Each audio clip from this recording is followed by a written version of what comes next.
Ich weiß, da laufe ich aber nicht lang. Hier. Ball.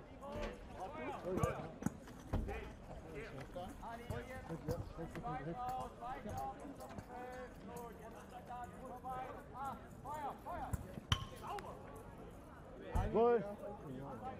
Ja. Gut.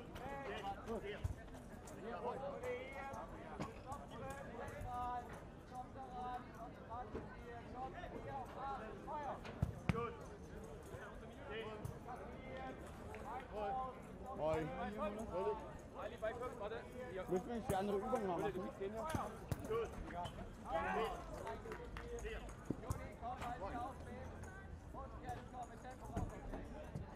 Komm, zieh.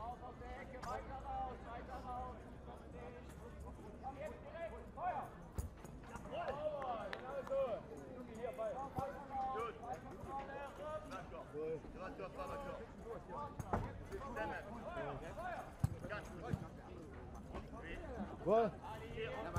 Wohl.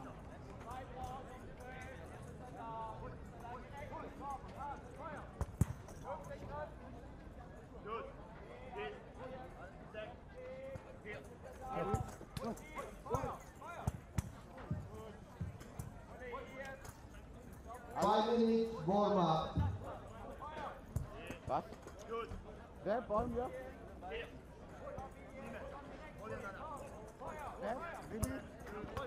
Baby? Wollen wir hoch? Wohl, mach einfach weiter. Einfach weitermachen. Hier.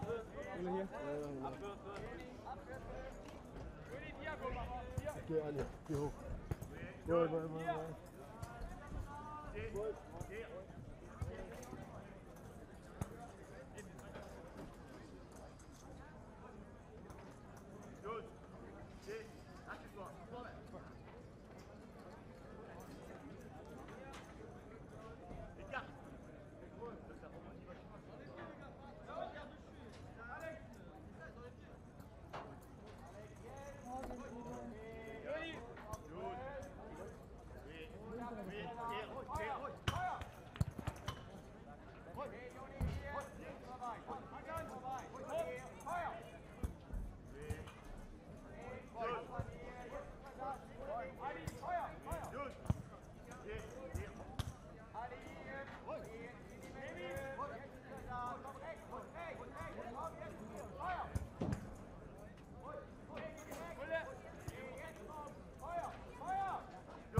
Welcome back to the IBSA Blind Football European Championships 2017. Day 3, Game 2, and a first chance to take a look at Team France, who will take on the hosts, Germany, who already have themselves maximum points from their opening game, even if we did have to divide that into 2 games. My name's Alan Martin, alongside me Peter Selby, one of our commentators here at this tournament. Germany will not have been overly happy. A win is a win after all, but they said they wanted more goals. They know in that group goal difference is going to be key. Yeah, a 2-0 victory against Italy in their first game, but then Italy have gone and won 4-0 against Romania, 4 goals by the young superstar Poliobo. And that really puts in that German performance as quite a good victory, because I think Italy could actually cause a number of these teams a few problems in Group A. So it's the 3 points that really matters, but it's our first time that we see France in these championships. They've got a good pedigree, have the French 3 times European champions, silver medalist in London 2012. And just speaking to a few of the journalists here, they expect France to go very far in this tournament, at least the semi-finals. and maybe even further. Yeah, we actually spoke to one of the French audio describers a little bit earlier on, who was very, very confident and actually said he felt like the French team may be able to win. We'll take a look at the goals that Germany did score in a couple of moments' time. Talk to me about the team news that's in. Any real changes for Germany? Just looking at the team news, there is one change for Germany. Jonathan Tonzing, who started the game against Italy, he's the top goal scorer in the Bundesliga, and as you can see, Tonzing's not in the starting lineup and also not on the bench as well. So interesting news there, but they will be buoyed by the fact that Ali Chang-Pettas, who's worked for a year to get over a serious knee injury, 4-time Bundesliga Golden Boot winner, he's now back. He's played in the first game. He's had no reaction to playing most of that first game, and he's in the starting lineup, and he'll lead the attack. Alexander Fangman, who scored the second goal for Germany, he will captain the team once again, and he's in the starting lineup.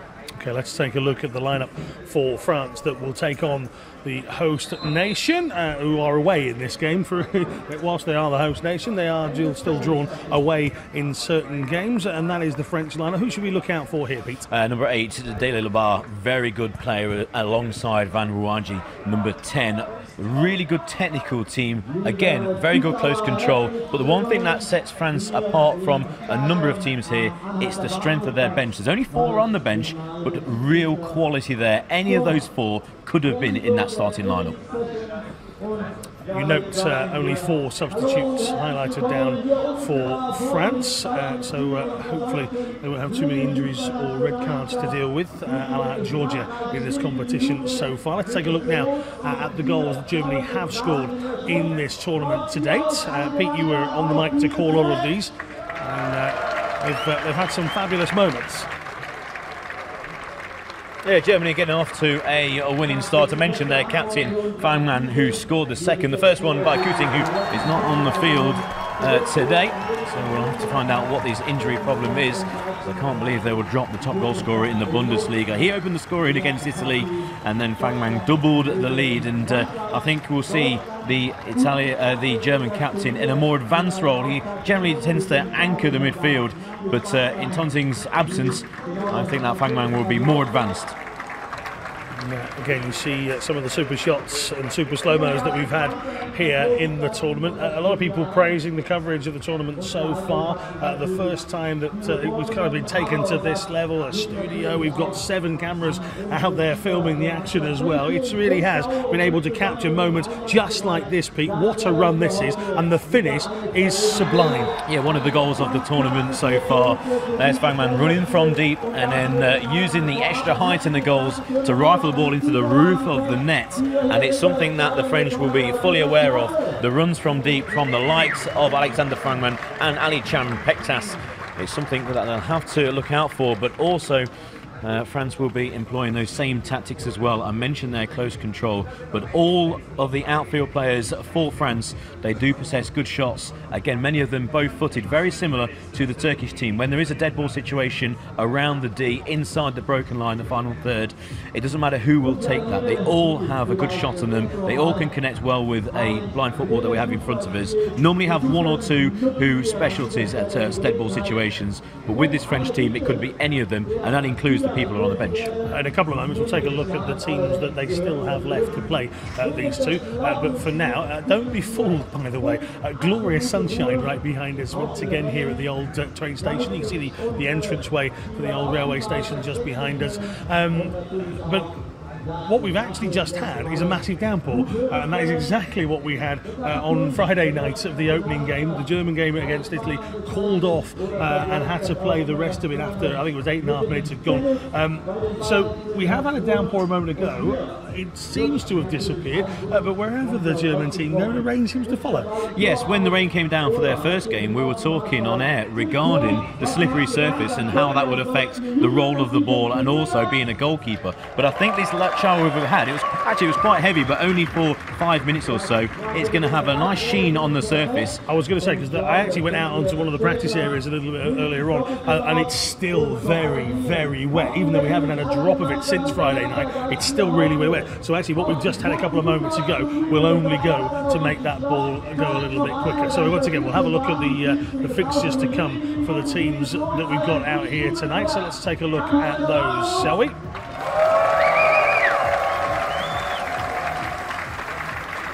We'll bring you those in just a second. Once again, Pete, anybody new to the sport, we'll have a chat about the ball in a couple of seconds. I'm going to pick it up and shake it so people can understand how it is that somebody who is blind or visually impaired can hear that ball and actually play football with it. Here we are. So we've got France and Germany's next few games. A victory already under the belt for Germany. Which is the toughest game for France? Is it this one, or is it a little bit later on? I think it will be the game against England tomorrow. This is the first game against Germany. I do, if you had to pin me down for who's going to win this game, I do fancy the French to actually come out on top. I do think it's going to be very close. But France, if they do defeat Germany and then get a victory against England, they'll be confident about beating Romania and Italy in their last couple of matches. So France really have their two hardest games of the group, first and second. Germany, they've beaten Italy, they've got that 3 points in the bag already. Even if they do lose today to France, I think their big game will be against England last up, and I think that will be the deciding match of who goes into the semi-finals, probably alongside the French. So we were just talking a moment ago about the rattle in the ball, not just Pete that rattles, the ball does as well. Talk to me about the ball in general, Pete.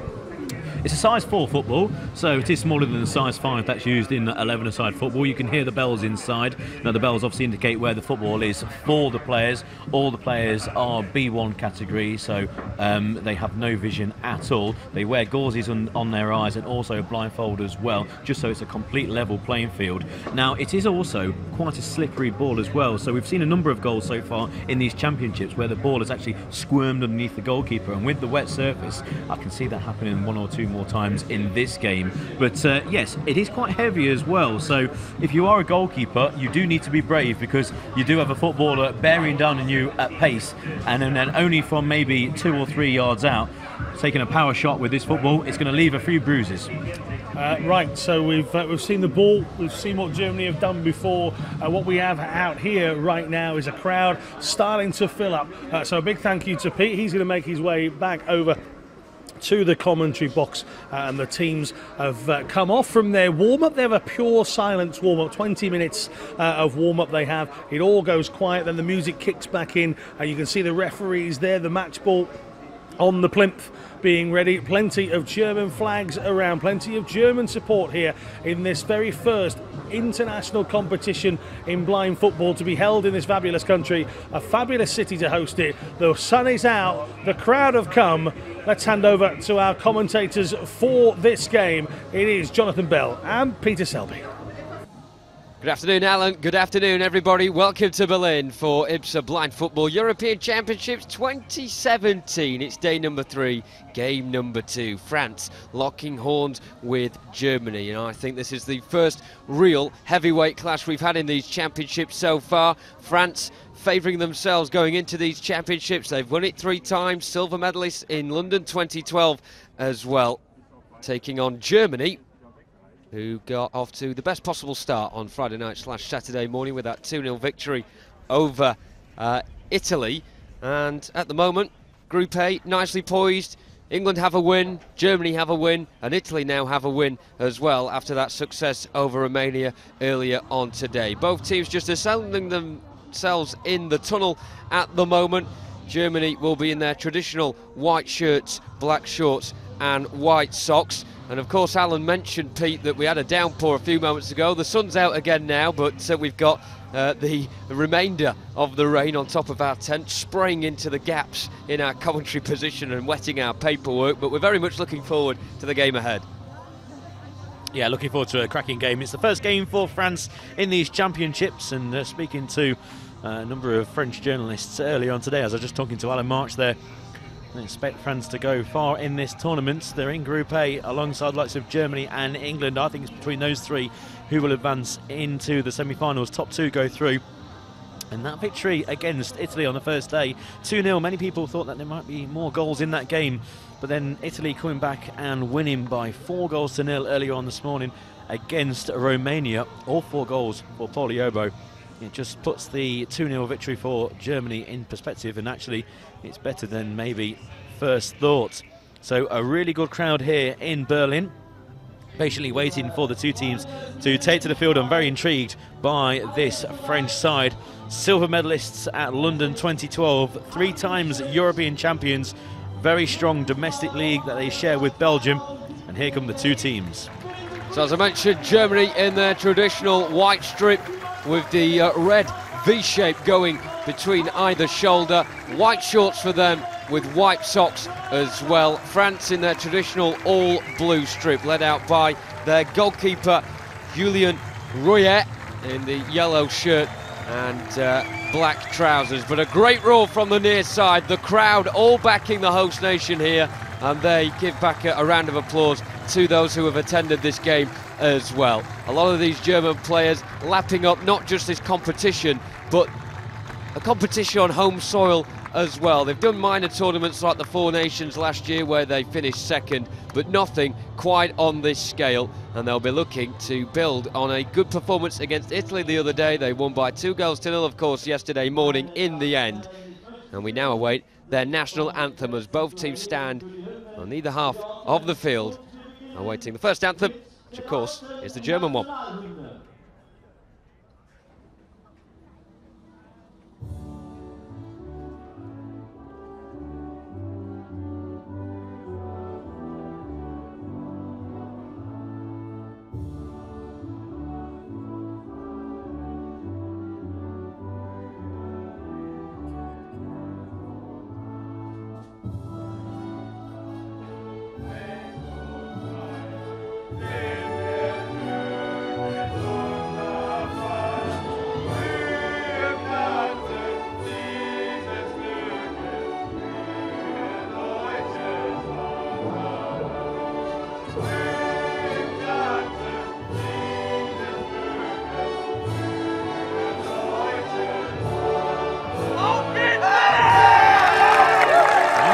Roar from the Germans, a deafening roar here inside this stadium. They're definitely pumped ahead of this one.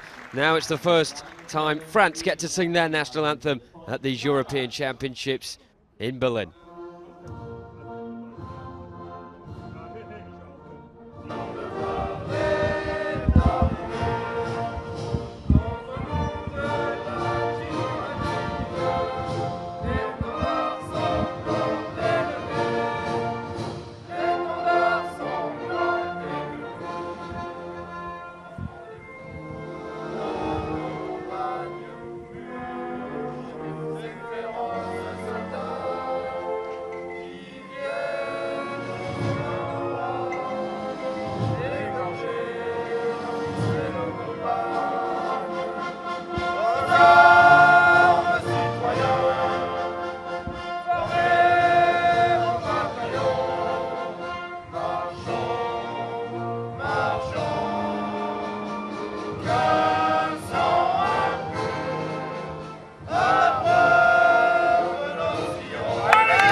A big cry out from the French team then, singing that song with the passion that it deserves, a fantastic national anthem. And the French will soon be shaking hands with the Germans. A clash of two European heavyweights going face to face on day 3 of the IBSA Blind Football European Championships. The two teams being read out to the stadium, and we can have a gander at those teams now. France lining up with Julien Royer in goal. We mentioned he's got the yellow strip with the black trousers as well. Martin Baron, David Labarre, Fabrice Morgado, the captain of France, and Ivan Wuyangi line up in their starting 5. As for Germany, a couple of changes from their game against Italy on game number 1 of these championships. Sebastian Themmel keeping his place in goal. Tamay Kutig, who got the first goal of these championships, also starts. But in comes Mulheta Russum, very experienced indeed. The MTV Stuttgart defender making his 61st international appearance today. Alichan Pektas starts once again. He looked very industrious in the game against Italy on day 1. And also completing the first 5 to take to the field for Germany, Alexander Fangman, captain, 71st appearance today, should I say. He got his 16th international goal in that match against Italy. And we were talking beforehand, Pete, off air, about how Germany have this sort of strength in depth. They've got a new sort of team on the field today, but still it's as strong as the one that played against Italy the other day. Yeah, very strong side. Ali Chan Pektash will be leading the line. Alexander Fangman, also the captain scorer in the first game. And looking down the lineup, I mentioned to Alan, couldn't see Jonathan Tonsing actually makes his way on the bench, so maybe that's a late change there. Possibly an injury scare for Jonathan Tonsing, but the German fans will be delighted that he's in the squad. And if he's fit enough to get on the field, I'm sure it won't be long until he graces this surface, which has been dampened by a rain shower beforehand. I was talking to Alan March earlier, and it'll be interesting to see how much effect that has on the ball. We've seen the ball go underneath the goalkeepers on numerous occasions in this game, in this championship so far, and the added greasiness on the ball might see that happen on a couple of occasions in this match. Now, France all in blue, Germany all in white. Head or tail? Alex, your call. Head. This is a tail. You get to choose which end. Doch bis dahin haben wir natürlich die Chance, unseren Spielern hier zu zeigen, dass das Rund wieder einmal voll ist, und das hört sich wie an. So, Germany will be kicking things off. France have said that they want to stay on the same side of the field as they are at the moment. There's an added spice in this game as well. Germany finished 6th at Euro 2015 in Great Britain. The reason they couldn't progress any farther was because they lost to France on penalties and did not make it into the semi-finals. So therefore, France have to be wary of the fact that Germany, backed by the home crowd, are going to be out for revenge. Yeah, the French first appearance in these IBSA Blind Football European Championships. And they've got a difficult game here against Germany, backed by this partisan crowd here in the centre of Berlin. Happy to say that the sky looks a lot clearer. The rain is following Germany around after the thunderstorms on day one. Two teams in their huddles, and then they'll break onto the field of play, and then the two officials will then go and shake hands with the two coaches, and then we'll get this game underway. So two of the teams who will be looking to qualify from Group A facing off one of the first of the big clashes. After this game later on this afternoon, 5 o'clock, we have a real mouth-watering clash in Group B between Turkey and Russia, the finalists from 2 years ago. Turkey beating Russia in that final. That's at 5 o'clock local time. So after this game, this is game 2 of 4 on the day 3 of these IBSA Blind Football European Championships. Make sure you get in contact with us. Here we've got a Twitter handle at Euro 2017 Berlin. Use the hashtag #TheSoundOfFootball. Ask us any questions regarding blind football or regarding these championships. Who are you supporting? Who are you watching? Who are you cheering on? And where are you in the world watching this live stream? So at Euro 2017 Berlin and hashtag #TheSoundOfFootball. Get in contact with us and we'll try and answer any questions that you have about this wonderful sport of blind football.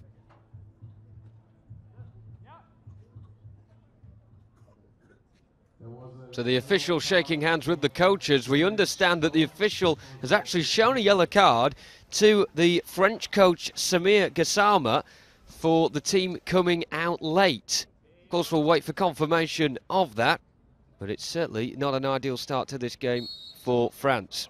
So Germany kick off then in their all-white strip as world number 12 Germany take on world number 13 France in what is a very tasty contest indeed. And already the first free kick of the game awarded in Germany's favour, the foul being committed by the French captain Fabrice Morgado, and it will be just outside the attacking zone for the Germans, and standing over the ball is their set-piece specialist Taime Kutig, the number 7, and with him is number 8 Mageta Russum.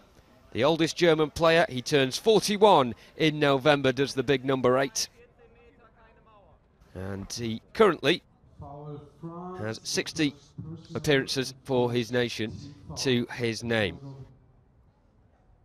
So free kick then for the Germans on the left-hand side. Taken now, and Kutig will try and worm his way to central position, shoots towards the far corner. It's parried by Julian Royer, and he couldn't keep it from going behind for a corner, and Germany with a territorial advantage early on in this game. Yeah, just a example there of the slippery ball. The goalkeeper couldn't keep hold of that, and it bounced behind the byline, so it's going to be the first corner of the game to Germany from the right-hand side. Taken Ali Can Pektash on that far right-hand side by the kickboard. Lovely drag back into the midfield third. Squares the ball over to the left, and Fangman by the left-hand kickboard, being hustled and harried by Morgado, the captain. They both fall to ground, the two captains fighting in the midfield. Nothing given with Germany on the right on the halfway line, and Pektash being forced back by Baron, but Pektash lovely drag back, goes down the right hand side, out muscled and illegally, says the referee. Labert on the left for France, just pushing into Ali Chang Pektash, who's already showed off his close control skills. Lovely drag back on that right hand side kickboard, and it forced the defender to make that shoulder barge tackle, and that's the second team foul for France already. France yet to get out of their own half yet, Pete, and that's a bit of a worry for them. Of course, Germany have already had a game in these championships. They're used to this surface, they're used to the ball, they're used to these conditions. France trying to feed their way in, and they're going to concede another corner here as well. The last touch coming off David Labat, and once again, the trickery of the German front players really coming to the fore. So going across to take this corner is the captain, Alexander Fangman, the taller of the two. He passes it to Ali Can Pektash, who runs back towards his halfway line here. And in fact, this is the first time that France have been in the opposing half. Of Ali Can Pektash takes it into his own half before trying to kick it forward on the left-hand side. There's around 5 players, 3 from France, 2 from Germany, battling for the ball on the edge of the centre circle inside the France half. Ali Can Pektash battling to win it back on the far side of the right, just over halfway. He's certainly made his match though with Martin Baron here as well, and the latter can clear it towards the near side, the French right. And now their captain has it, Morgado. Running down the right-hand side, his namesake Manuel is behind the goal, the French guide. He'll be looking to get as close as possible to that net here as he pokes it towards the left now, and Baron. He gets past Fangman, Baron. Not many players up with him, though, it has to be said. He laterally comes inside, midway inside the German half. Germany cleared their lines over halfway, and now retreating and struggling is Labar. He keeps it from going behind for a corner very well at the last-ditch attempt, but he's not so fortunate that time around, and the pressure from Ali Can Pektash really paying off there. A third German corner, again on the right-hand side. Yeah, Ali Can Pektash will take this corner, and he just turns to the crowd and gives a bit of a applause to say, come on, get behind us. Obviously, they need to stay silent while the game is in motion, but a real big crowd here in Berlin have arrived for this second game on day 3. Germany's second game after winning 2-0 in their encounter with Italy. Lovely drag back by Ali Can Pektash, right-hand side of the D. It's poked into the goalkeeping square by a French boot, so good defending, and the goalkeeper rolls it out for Ouaji down the right-hand side. Goes past his man, but doesn't continue his run. The ball's down into the far right-hand corner. It's kept on going out of play by the German defence, and again, they just clear their lines up to halfway.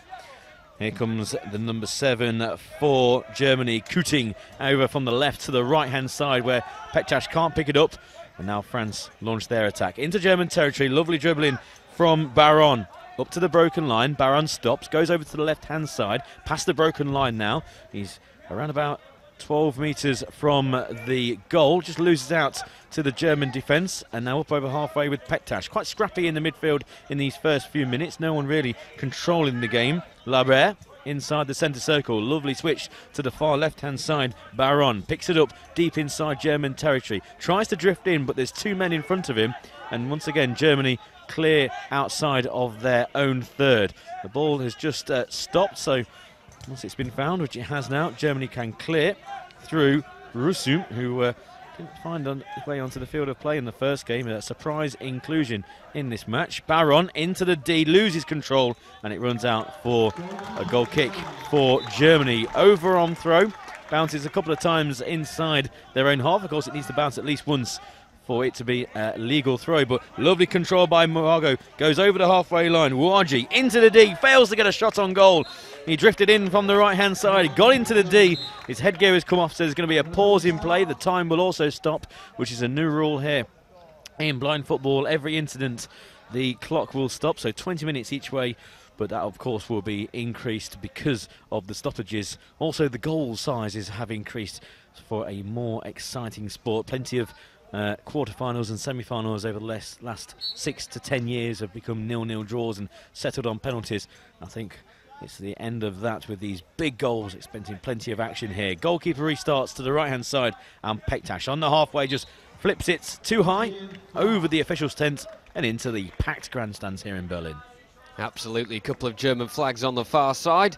One of them saying Gruß das Team der blinden Fußball National Mannschaft, which translates into greetings to the German national team, coming from Steinbach-Hallenberg in the centre of Germany. So the ball on the left-hand side with France, next to that left-hand kickboard. And David Lebert will take just short of the halfway line. Alichan Pektas coming close to try and close the ball down. Instead it goes to Fangman in the right back position, switches it from right to left, and now a counter-attack possibly on for Taime Kuti.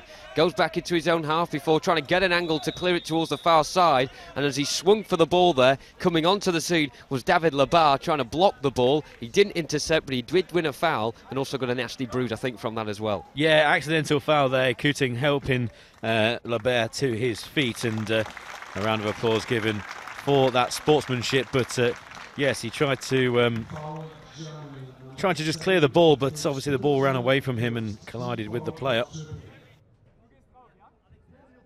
So it's going to be a French free kick inside the centre circle. Morago over to the left-hand side to try and find Baron, and it comes off Baron last and goes out for a goal kick to Germany. So quite scrappy in his early stages. Both goalkeepers have little to do so far. The French number one, Julien Royer, who has managed to parry one already round the post, and that was really the only goal-scoring chance so far. Pektas battling hard on the right-hand side, past the broken line, inside the final third, drifts into the centre. There's 4 men back for France, and they're very robust in their tackles, and it's well won back by Lebert.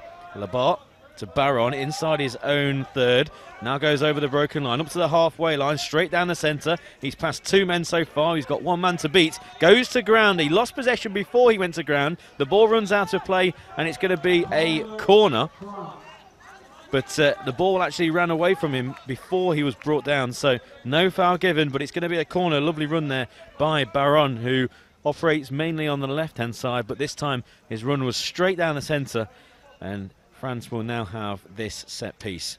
Corner from the left in blazing sunshine here in Berlin. It's going to be Baron himself to go over and take this corner from the left-hand side. Along with him is Morgado, who's the captain, wearing a red armband. Morgado will just nudge this forward for Baron to maybe have an arch run around the D, or maybe go back to the broken line, or possibly directly into the D itself. Here goes Baron, actually chips it to the far side, trying to find Lebert. Lebert picks it up on the edge of the D.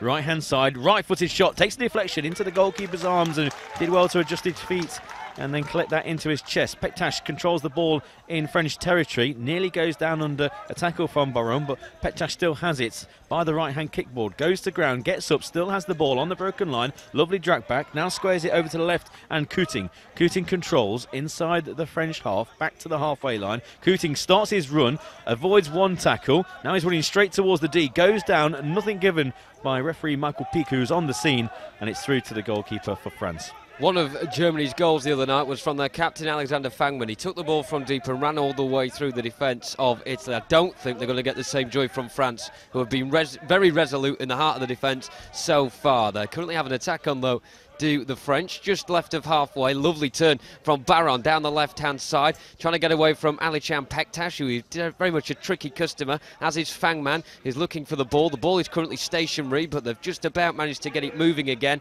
and now the counter-attack possibly on over halfway with Kuting. Still has possession on the right-hand side, runs into Alichan Pektas, his teammate. Baron behind is trying to find where the ball is. In fact, it's Lebert, the number 8. He's battling away next to the kickboard, and I think he's gone a little bit too far there. Very eager stuff from the French number 8, but he fouls Taime Kuti. Yeah, that's where it was a foul there, because he collided with the player, got nowhere near the ball, and really that's a prime example of the defence so far for France. They're really fierce in their tackles, and so far they've got 3 team fouls. So 3 team fouls so far for France. Remember, they're allowed 5 team fouls. Any more than that, then there will be an 8-metre penalty kick. And they've got 3 already in this first half, and there's still 15 minutes to go. So the French will have to watch out for that. Germany on the left-hand side through Kuting. Past the broken line. Chance for a right-footed shot from distance. And it's tackled just as they're about to take a swing at the ball. The player's gone down for France. Number 8, Rusum, who was the person who intercepted that shot. Cleared out to the right-hand side inside the German half. A collision between players. Both go to ground. It's going to be a French free kick. Holding has been given against France, against Germany, and the number 8, Rusum, who went to ground, but he's been given for holding. Morgado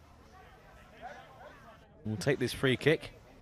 Eyewear has just been reapplied. Second team foul for Germany.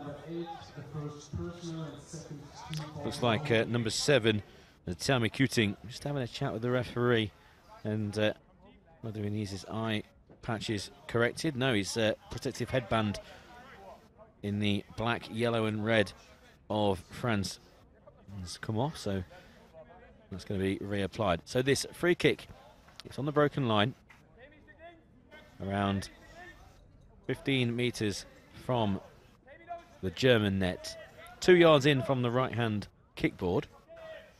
2 men standing over the ball. It's going to be Morgado, the captain, number 9, to receive this ball. On the left-hand side is Baron, standing on the edge of the D. 2 men in the wall. Goalkeeper with hands on his knees, crouching down.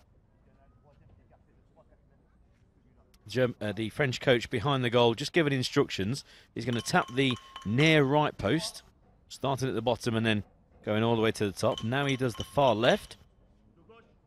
So Morgado, the captain, from an acute angle, takes a right-footed shot, comes off the defence and doesn't find its way into the D. Germany are struggling to clear their lines. They eventually do, over to the right-hand side, but straight to the feet of Baron. Up to the halfway, lovely stop, and then back heel to himself down the left-hand side. Can he keep this from going out of play? Yes, he can. He's down by the left corner, by the kickboard. Once again, a change in direction. This time doesn't fool the defence, and Alexander Fangman can try and clear it for Germany, but once again struggling to get outside their own third. Over the right-hand side, and Labert just goes back to the halfway line. Now he can start to run, but he decides to play the ball down the right-hand kickboard. All the play so far in the German half, and now a counter-attack by Germany down the right, and Pektas, who can't control at the first bite of the cherry, now second opportunity, but a lovely back heel down the line by number 10, Uaji, and he continues his run straight into Fangman, the captain, who's holding his head. The referees have waved play on. Now they eventually see Fangman, and the game has been stopped. An initial lovely back heel by Uaji, but then a collision of heads right in front of the referees' tables. Yeah, these players are absolute warriors and make no bones about it at all. They love the physicality of this sport. This is one of the reasons why they play it. However, it can go a bit too far every now and then, and I think the ice pack is being applied to the head of Alexander Fangman on that far side. He's got a couple of the doctors and trainers with him. The team doctor for France is Dara Teljounek, and their physio is Julien Zalala, and I think those two are just on the far side at the moment, nursing that injury and making sure that he's got his blindfold back as well. Of course, he can't play without that. But there's been a lot of needle in this game so far, Pete. It's fantastic to see both sides going about their business really well and putting their sort of body on the line, which is fantastic to see for their nation. The crowd are responding, a breakout of a German chant as well, which all these stands are getting with. And Alan Pektas, half striker, half cheerleader at the moment for Germany, really getting the crowd up for this one. And whenever there is a bit of noise, when there is a pause in play, I think it's good for the players to sort of lift morale a wee bit. Yes, obviously the crowd have to be silent during play, but when there is a pause like this, when players aren't moving around and need to know the location of other players, then that's when the crowd can really get behind, and of course then the players know how many are here in the stadium, and it's really filled up for this game on this Sunday afternoon. And just looking over to the left-hand side where the weather's coming from, and looks like it's going to be dry for the foreseeable future, and plenty of sun drying the surface after a real downpour just beforehand. Substitution for Germany coming off is number 10, Alexander Fangman, and he's going to be replaced by Hassan Kopran. Game gets underway with Germany just kicking the ball out of play for a French restart. And indeed it will be the French goalkeeper, Julien Royer, to throw it down the heart of the German defence. The substitute, Hassan Kopran, immediately getting on the ball and charging forward with it as well. A very tall, stocky figure is Kopran. He plays it to the right-hand side, and the small Alichan Pektash, he tries to keep it in alongside the kickboard and the byline, but he fails to do so, and it goes out of place. And the Germans making another substitution now. Alexander Fangman looks as if he'll be returning straight onto the field. And what a small cameo that was for Hassan Kopran. One charge over the halfway line, he's been taken off again for Fangman. Yeah, Kopran being replaced by the captain Fangman, who, in the absence currently of Jonathan Tonsing, is one of the main goal threats for Germany. Game's back underway. Long ball from the back of France, trying to switch from the right to the left. That's just going to run out of play. Can't be picked up by Baron on the left-hand side. So it's going to be Germany to restart with their goalkeeper Themel, looking for a long throw, but decides to roll it out short for Kuting in the left side of his own third. Drifts into the centre. He's got options on the right where Pektash has been plying his trade, but he gets tackled at the first opportunity, and Baron runs towards the D. Can't get a shot off on goal. I think it was Morado for France.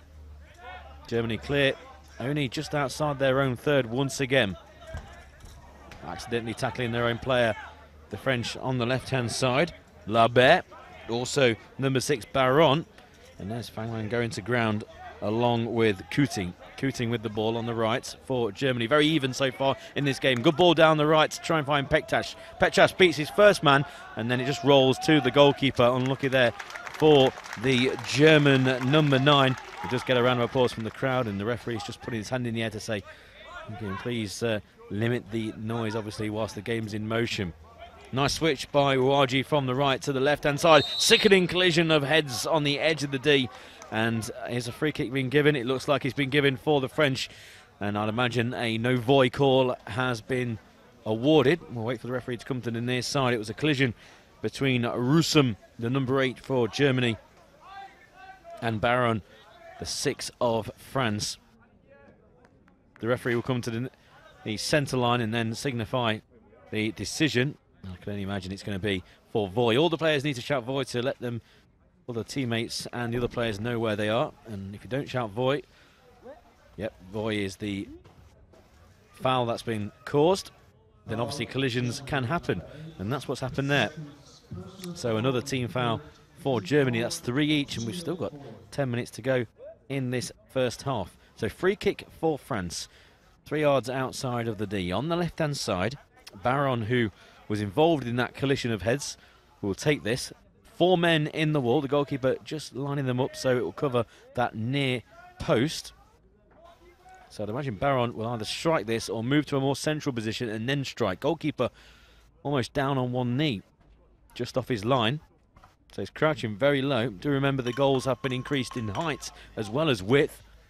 So anything above the goalkeeper might just take him by surprise. Both taps of the post, left and right. Theatrical stuff from the trainer as well there, flying into the net. Will that fly into the net as well with the ball? The answer is no, blocked firmly by the wall. Of course, it's not just the players that can get into a tangle on the pitch, but the guides can as well. Emmanuel Magano, a victim of that there with a very theatrical fall into the back of the net. Germany keep it out away from their area though. It's a good clearance down to the other end of the field. Alichan Pektash just unable to track the location of the ball there as it rolls out of play, and Julien Royer will restart.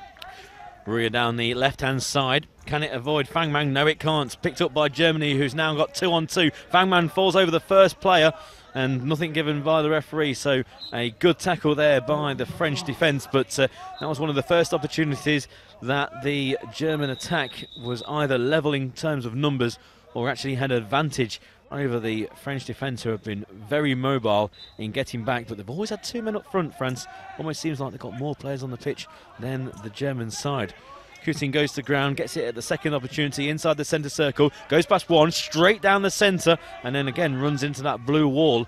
But he might have a second opportunity on the edge of the D, picks it up, can't get a shot off on goal. That looked like it came off Ouaji last, And nope, it's going to be a goal kick to France once again, and the yellow shirts of Roya will look for a long throw, or even just rolls it out of his D to the left-hand side. He does so, finds Labert, who then plays it down the right-hand side. I think it would have been easier for the goalkeeper to do that. Here comes Couting over halfway, 2 French players in front of him.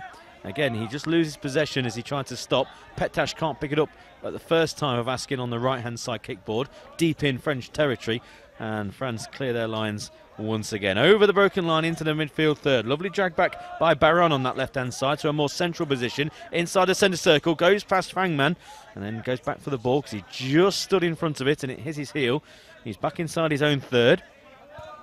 Number 8, Labert, just loses it to the German attacker Couting, and you don't want to do that inside your own third. So he's going to be given the call by the goalkeeper just to clear it down the right-hand side. He's been hustled and harried by Couting. And it looks like the free kick's been given. Let's have a look at the guide behind the goal. Wow, he takes a tumble, much to the laughter of the crowd, but hopefully he's okay. Seems like he's none the worse for his tumble, maybe just a red face. So it's going to be a German free kick. So they managed to keep the ball from going out of play, but also got themselves a free kick as well. And that's the 4th team foul as well for France. And with 10 minutes to go, or just less than 10 minutes to go in this first half, we could be seeing some penalty kicks at some point. That's from 8 metres, remember. So this free kick, very dangerous free kick for Germany. Left-hand side, standing over the ball, is Couting, who actually won the free kick. There's going to be a 3-man wall for France. They're going to block the near post. And just away from that wall is Baron, wearing 6. The other 2 German players are lurking in French territory on the far side.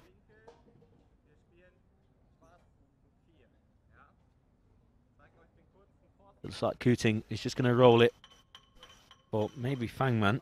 And Petach is also there. You can see the number 7 of Couting. He was the person who's just now pointing towards the wall. He won this free kick, so maybe it's his right to strike at goal. Very acute angle though, only a 3 or 4 yards from the byline. It is Couting, shoots at the near post and it's wide. He had the best effort there on goal of the match, Couting. He did the right thing by bringing it towards the centre, and then a snapshot was deflected wide. Goalkeeper's foot was there, and it's going to be a corner from not too dissimilar place from where the free kick was taken. This time it's Petach who goes back to the broken line. Now he's more central, so he'll start a run towards the opposition third. He goes all the way back to the halfway line and pushes Baron in the back. Nothing given because Baron has the ball. Bit of pressure by Fangman. Baron's back towards his own D. He loses out, and if Fangman can pick this up, it will be very dangerous for the French. They just clear it. Anywhere will do up to halfway. They do, and it's a tussle on the halfway line, which it looks like Couting's come out on top. The ball goes loose into the centre. Fangman puts an orange boot on it, then charges forward down the centre. Interception from Labare, pokes it towards the far side in front of the French bench. And it's Labart coming out on top ahead of Petach, but Petach then wins the ball, it seemed, but the referee indicates a foul for a push, and that may be a 4th German team foul of this first half. And we've said about Petach going round, getting the crowd all jeered up. Maybe the adrenaline's get to him a little bit too much, and he concedes a 4th German team foul. Yeah, so 4-4 in terms of fouls. So once again, just to reiterate, they're allowed 5, and timeout has been called. So timeout called by, I think it was Germany with that timeout. They're allowed 1 each.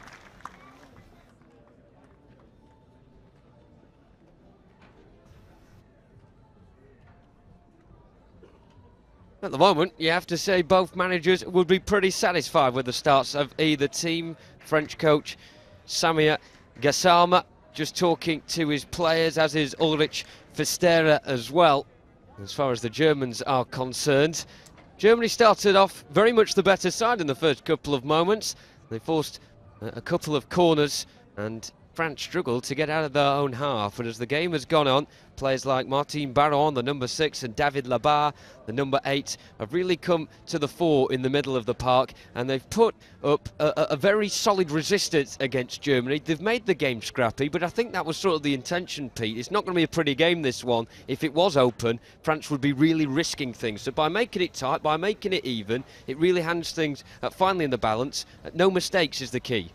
Yeah, it's very level, 0-0 with 9 minutes to go inside this first half, and a better chance really for Germans, even though France, many people tip them as possible winners of this blind football European Championships. Remember the pedigree that they have. Silver medalists in 2012 London, and 3 times European Championships. Last time was back in 2011. Timeout is over. We can get this game back underway. So 0-0, but it might come down to those possible 8-metre penalties. And again, there is a good 9 minutes remaining inside this first half. All the players' eye patches will be checked. And it's going to be France to get us back underway. They're inside their own half. In front of their bench. Ouaji will take this free kick. He goes himself down the left-hand side, goes past the first man, past the second on the left, edge of the D, chance for a right-footed shot, runs into Kuting, a chance for France on the right side of the D, and that goes wide, and it's going to be a corner. So good effort there by Ouaji, really good slalom run straight down the centre, in and out of defenders, and then when the ball squirmed to the right-hand side, it goes wide of the left-hand post, and efforts from Morago, and that's it. Will result in this corner. It's going to be taken by Baron and Morgado, the captain. Looks like it's going to be Baron. Old-headed number 6, who's been patrolling very well on that left-hand side for the blue shirts of France. Run straight into a German defender, Baron.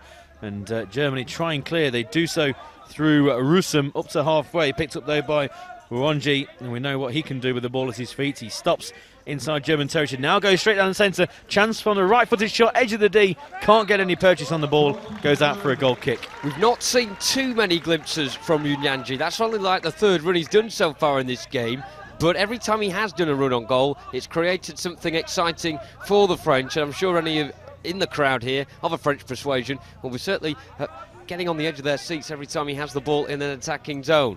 Germany have lost their rhythm a bit in the last 5 minutes or so, epitomised by that collision by the 2 German players in the middle there, meaning Baron can scamper down the right, cuts inside in the penalty area, last-ditch tackle coming in from Rusum for Germany. He brings the ball up towards halfway, the experienced defender for the Germans. He appeals for a foul as he collides into the retreating Baron.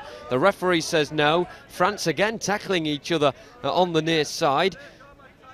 Rusum now coming onto the scene as well, and Labar, the opposite number 8, will try and get things over halfway and get an attack going now for France. Rusum misses it.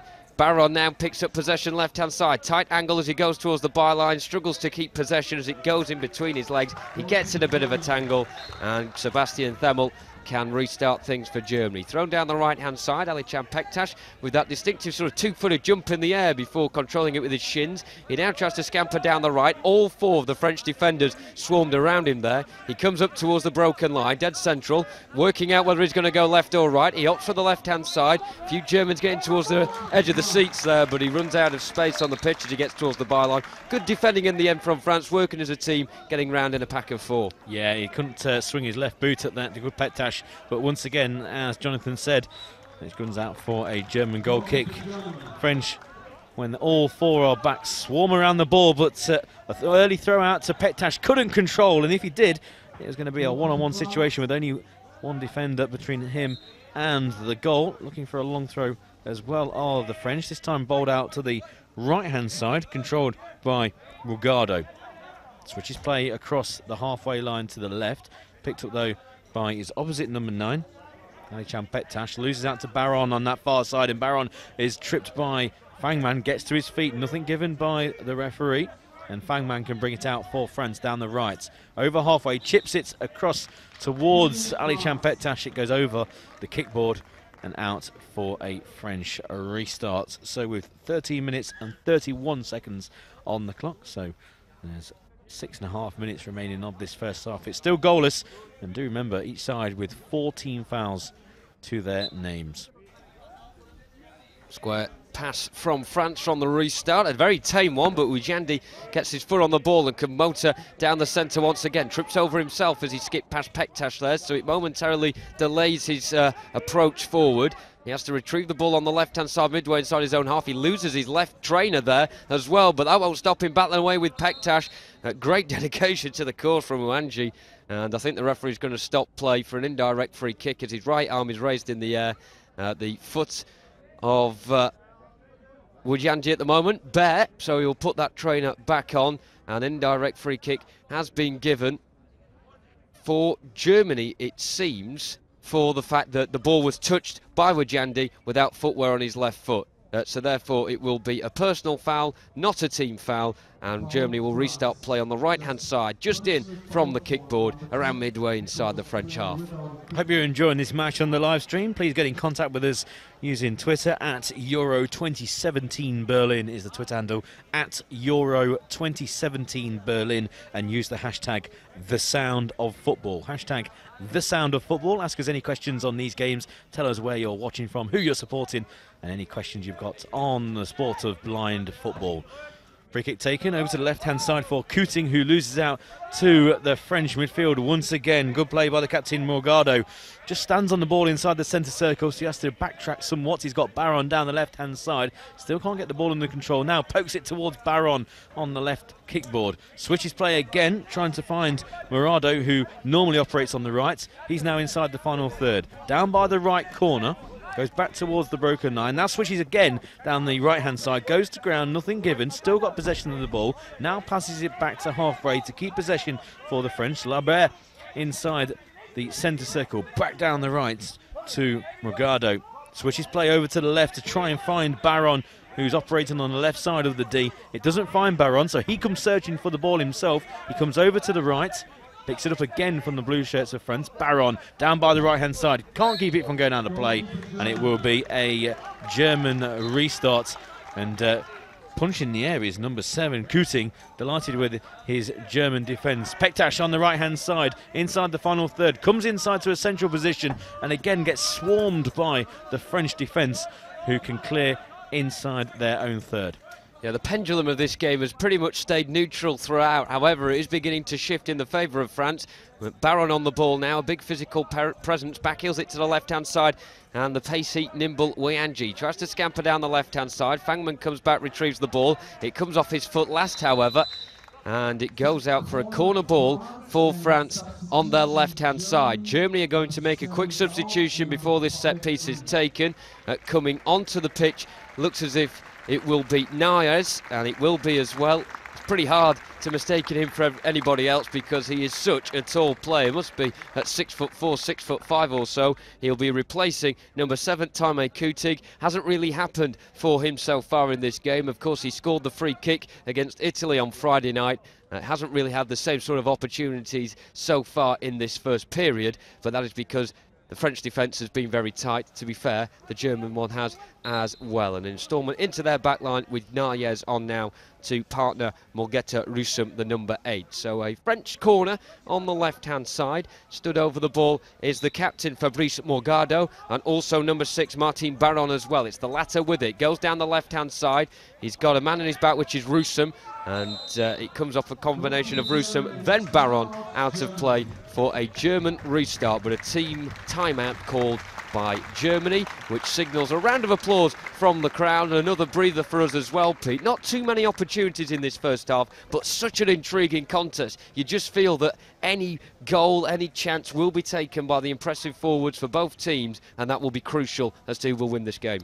Yeah, trying to work out who's on top is quite difficult. I think maybe possibly the French, mainly because I think their defence so far has been so good. It's limited Germany just to have possession in that final third, and they've not managed to get a shot off on goal. More of a scramble defence, which we saw the Georgians employ yesterday, until it all kind of unravelled for them in the second half.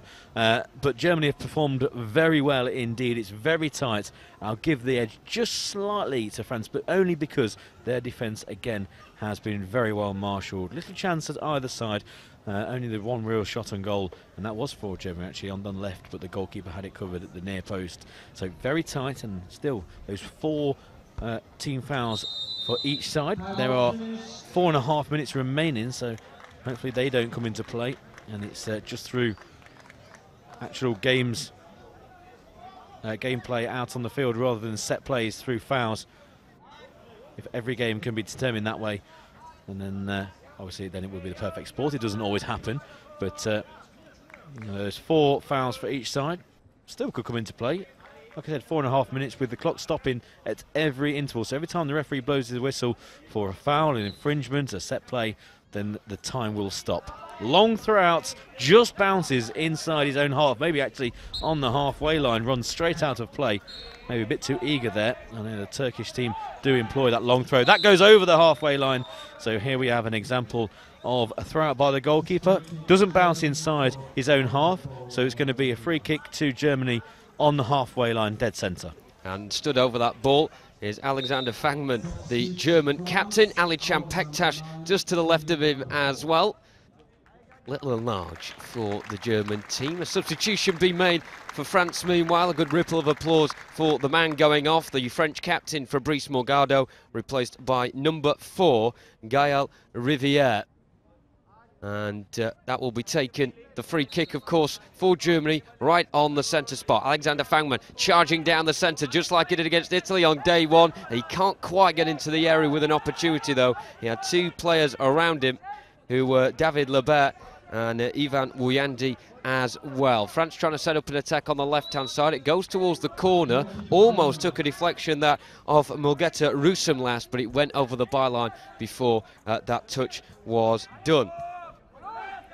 So ball now with France on the centre spot, poked towards the left-hand side by Rivière, and a charge through from Baron. Can he get the ball in the penalty area? The Germans are struggling to clear their lines. Eventually the experience of Mulgeta Rusum prevails, and he's not letting that ball up either. Goes all the way towards the halfway line to charge that down against his opposite number, Lebert, who will in the end have to concede the corner, put under the pressure of Mulgeta Rusum there, who didn't play on day 1 against Italy, but he certainly is a fan's favourite, the poster boy of German blind football, I would say, Mulgeta Rusum. His 61st international appearance tonight, and that sort of pressure, that sort of passion is exactly what the crowd has come here to see. Germany have a corner, right-hand side. Yeah, corner to Germany on the right with 3.5 minutes remaining. Referee Michael Peake on that far side, just making sure everything's in order. Pektas to take it. He's going to flip it to the far side to try and find Fangmann, who has to recover the ball from the left-hand kickboard. Still inside, deep inside the final third for Germany. He's going to try and spin away from his man. He does so. More central position, right-footed, scuffed effort with little power. It's stopped by the French defence, and Ouaji will bring it up to halfway. Switches play over to the left-hand side. Baron picks it up off the rebound off the kickboard, but here goes Pektas once again down the right, brought to ground by Baron. Now this could be foul number 5, and let's see what the decision from Michael Peake is. It's a foul by number 6, and that is indeed the 5th team foul for France. So any more team fouls committed by France in this first half, then it will result in an 8-metre penalty kick. Back to the action, and it will be a free kick itself, a yard inside the broken line, a yard inside from the right-hand kickboard, just in front of the French bench.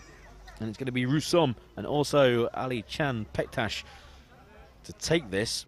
Fangmann is lurking outside of the D over to the left-hand side, but I'll be amazed if Pektas doesn't just bring this forward and let fly from around about 8 to 10 yards out from that right-hand side. Even more, the fact that the 2 posts are being tapped for Pektas. There is a 2-man wall who are not standing next to each other. There is a gap between them. And then Ouaji is just slightly behind. Pektas, it's a poorly taken free kick. He almost stumbled over the ball as he took it out of the instep of Rusum, and he's being forced back to halfway and now loses possession. Baron, who gave away that free kick. has won it back for France inside the German half, and this could be for holding here. Baron had got away from Pektas, and it looked like the two arms came around the French midfielder. So we could have the fact that both teams are on 5, and yes indeed, that is the 5th foul for Germany. So any more team fouls, it will be an 8-metre penalty kick, and there is over 2.5 minutes remaining. So holding by Pektas on Baron. Pete, I think we're going to get a change of ball here. The referee not too content with the ball he had in hand, so it'd be new balls, please, on to the field. France will have the free kick on the right-hand side with Ouyanji stood over it. Just behind him is David Labat. And Pete mentioned with the 5 team fouls for either team, one more foul and you give away a penalty in such a tight contest like this. That could be absolutely crucial in a game of such limited chances. Chance on the break now for Fangman. Right-hand side coming towards the attacking zone. Good recovery from David Labar going across to that far side. He stayed down, possibly injured. Fangman continued and wriggled into the area on the right-hand side, but David Labar lay down on his side, face down onto the floor, and it doesn't look good. He's moving his left leg around. We get a replay on the screen of him going down at the moment. Fangman may have caught him as he hurdled the challenge of Labar there, but he's being held to his feet now by the goalkeeper Julian Royat, and a hug and an embrace between David Labar and Alexander Fangman. Just the sort of spirit that we like to have here. Yes, he was actually pushed into the German player by his own player, Ouaji. He went to his right, Ouaji was there, who then accidentally nudged him to his left, and then he fell into his German opponent and collided heads, but he's back underway and sportingly gives the ball back to Germany. So with 2.5 minutes remaining of this first half, it's goalless, but the one piece of news is that both teams have had 5 team fouls. Here come Germany, trying to run the ball out of their own half through Rusum. Plays it nicely down the right-hand side to Fangman, who can turn and shoot. It's blocked by the defence from a central position 10 yards out to the left-hand side. And Pektas, good effort there by Fangman, who's limping back to the halfway line. Pektas now from the left-hand side, being swarmed at by the Italian defence, and that's a foul in the midfield, and that's surely going to be an 8-metre penalty kick, and it might be even more for the number 8, David Labar. And yes, it's a yellow card for Labar. It was a real forceful challenge, brought down Pektas, who's still lying on the ground. It's going to be an 8-metre penalty kick because it's the 6th team foul, and you can see on the replay there, nowhere near the ball, and takes out the man. And it was a very dangerous position for France because Pektas had the defence on the run, and he would have got round to the edge of the D with no one between himself and the goalkeeper. It would have been a strike at goal from roughly the same position as his penalty. So 8-metre penalty kick here for Germany. It's going to be taken by number 8, and that's Rusum. So Rusum just sorted himself out. 2 minutes remaining on the first half. Very even here in Berlin. Germany 0, France 0. Both teams with 5 team fouls. The 6th one has just been awarded to Germany, so it's going to be an 8-metre penalty kick. Number 8, Rusum versus Julien Royer. There's going to be a substitution before that, and Pektas is just going to be brought off the field after that heavy collision and heavy tackle, rewarding in this 8-metre penalty kick. Coming onto the field of play is going to be number 2, and that's Jonathan Tonsing, who we were amazed wasn't actually in the starting lineup. So Rusum from the penalty spot, 8 metres out. Goalkeeper, the crouch down low. Rusum with his right hand on the ball. Looks like he's going to take one step back. His standing left foot's going to remain, and then take a swing with his right boot. Goalkeeper motionless on his line. It's Rusum versus Royer. The number 8 for Germany. Silence in the stadium. Left-hand post being tapped at the top and the bottom of the posts. And now the coach will go to the far right-hand side. And there's the bottom And there's the top of the post. The call will be made.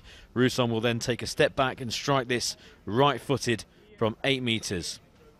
Russon.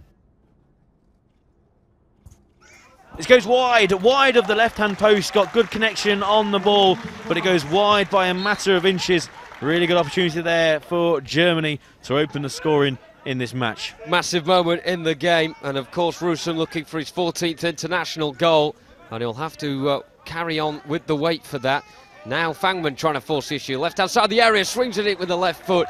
A few people in the crowd getting to their feet there, thinking that may have been a shot towards goal. He completely missed the ball, however, and it goes out of play, and France start from the back. Throwing it down the right-hand side, an opening for them possibly. The number 4 going down in the area there. That was Riviere. The ball ultimately goes out for a goalie ball. An injection of pace at the end of this first half, which could be a bit precarious for both teams because they do not want to concede. Jonathan Tonsing chasing that one on the far side. He's got number 3 on his back, despite having a squad number of number 2. So he's trying to change things up a bit. Fangman trying to shepherd the ball inside his own defensive zone. Back for Russon. Russon's clearance is blocked, and Baron now trying to barge his way towards the right-hand side of the area. Nayez, him and Russon, a combination trying to get away from Baron. It's in this near corner. It comes off Nayez last, and France will end the first half with a corner. 1 minute to go, and there will be 2 in all blue coming over to the near side to take this one. So Baron leaving it for Ivan Wianji, the number 10, to come over and receive. In fact, it's clipped into the edge of the area. Bouncing ball for Baron to try and control. He fails to do so. Tonsig now, one of the star players of German blind football, top scorer last season in the Bundesliga. And he's trying to force the issue up front now. He's closing down Labar, who has the ball on the edge of his own defensive zone. Clears it down the right-hand side, and Riviere has possession. Being closed down by Nayez up towards the halfway line. A loose ball in field by Riviere towards the far side, the German right. Means Fangman can try and break on it. The ball's not got much pace on it. He's going to have to be careful here. Is Labar, as he tries to shepherd that out for a goal kick. He had to ultimately get up and just clear it away towards the near side, the right-hand side as far as France are concerned. It's Riviere with a nice run. There's a 3-on-3 here, and France get the benefit of the doubt from the referee. They win a free kick conceded by number 5 Nayez, and the referee is going to go over to the far side, and if this is a team foul, then France are going to have a penalty, and they are. France have got an 8-metre penalty, so of course Germany had one for themselves with Morgetta Russon just a few moments ago, and now the coin has completely flipped to the other side, and France will have an opportunity to open the scoring with 15 seconds remaining of this first half. Standing over the ball is David Labar, the number 8. He places the ball down. He has both of his white trainers currently behind the ball. The referee just making sure that the blindfold is securely over the eyes of David Labar before he takes this one. So Sebastian Themmel is the only thing that separates Labar and the goal. And can France take a very important 1-0 lead at the back end of what has been an incredibly tight first 20 minutes. Labar stands with hands on hips, takes a couple of steps back. It's quite a big step back. He touches the ball, then strikes it and scores. France take the lead. The jubilation on the French bench is absolutely brilliant as they crash the advertising hoardings and make all the noise in this stadium. The home fans silence, giving out a bit of an applause for David Labar, who steps up with that penalty. A very long stride, it has to be said, but one step, right-footed, straight into the bottom left corner of Sebastian Themmel's net. He was rooted to the spot, could not get down in time. The guide, Manuel Morgado, very quick to join in the celebrations. Didn't collide with the net this time around, managed to stay on his feet as he celebrated with David Labar. The French take the lead 1-0. Right at the end of this first period. Immediately, though, a free kick for Germany, and they might get a team foul of themselves.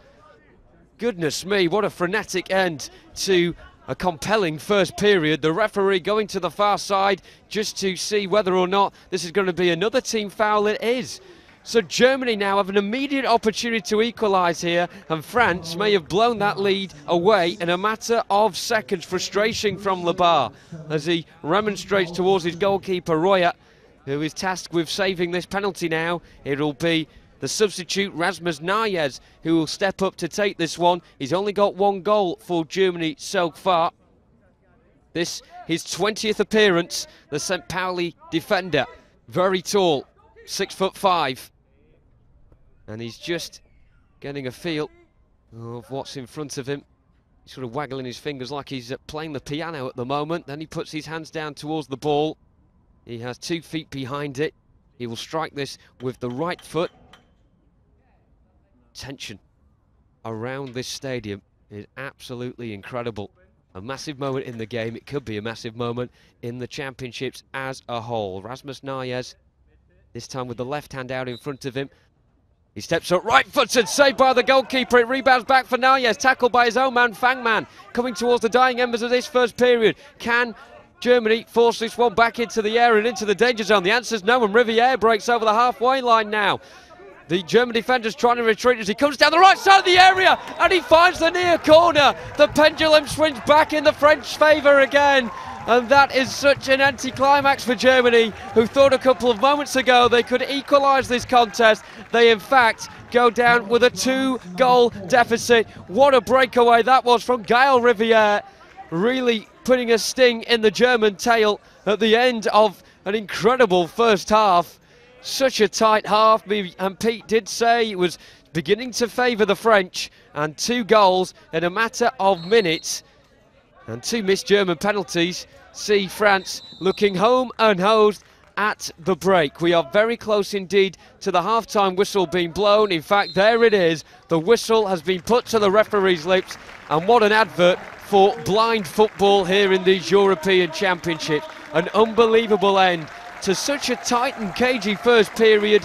Germany started really well. They got a couple of corners in inside the first couple of minutes that really got the home crowd behind them. Not like they needed encouraging, but as the half progressed, France just started feeling their way into the game. And 2 quick-fire goals, one from the spot from David Labar just moments after Mulgeta Russum had missed a penalty for Germany.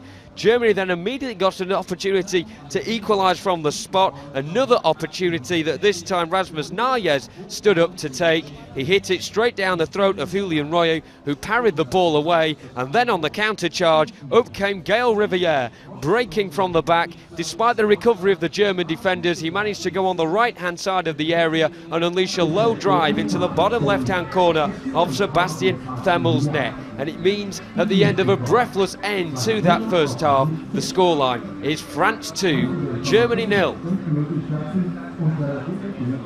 Well, don't let anybody tell you that blind football is dull or boring. We've had a rained-off game, we've had goals galore on day number 2, and here, what a game that was. 0-0 until very, very late in the half.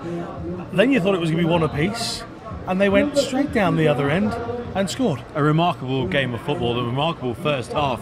I mentioned on commentary that plenty of fouls were being committed, but it was fouls because of really good defence. Sometimes in blind football, you can give away fouls, and you've been very unfortunate giving away those fouls. I thought the French defence were absolutely exceptional, but both teams with 5 fouls. Then we went to the 8-metre kicks. Once there's been 6, 7, 8 fouls committed, you do have these 8-metre kicks. And the difference between the 2 is that France took theirs, and then Germany, they missed both of theirs.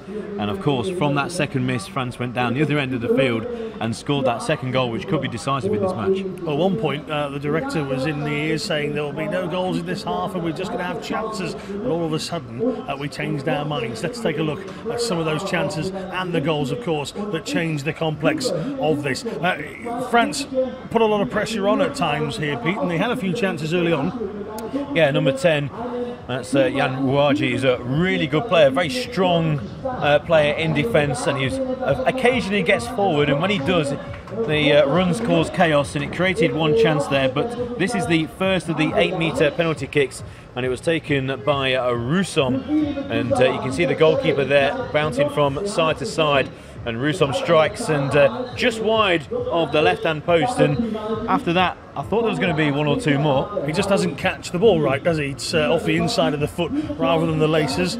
Here was the Italian chance to break the deadlock, and they didn't mess about. Yeah, a different technique here. You can see a double step. Look how far away he is from the ball. Takes 1-2 steps and then strikes it low. David Lebert, a really, really good goal there. He was on a yellow card, and then only moments later, the youngster from St. Pauli, Rasmus Naes, his second penalty kick for France from 8 metres, straight to the goalkeeper, and then got in each other's way, and the ball broke for France to go down the other end of the field.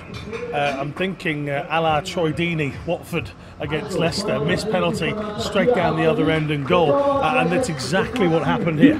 Here's the run by Lucas Smerek, gets the ball from that missed penalty, goes over halfway, past the broken line, low right-footed shot past the goalkeeper, and well, you could hear the groan in the crowd, because the crowd were ready for the net to burst at the other end and Germany to go in 1 goal each, and then real sucker punch at the other end. I was just going to say, actually, there was a huge groan in the stands. I think at 1-0, they would have accepted that and been happy. The chance to equalise at 1 apiece, and the crowd here was right on the edge of the seat.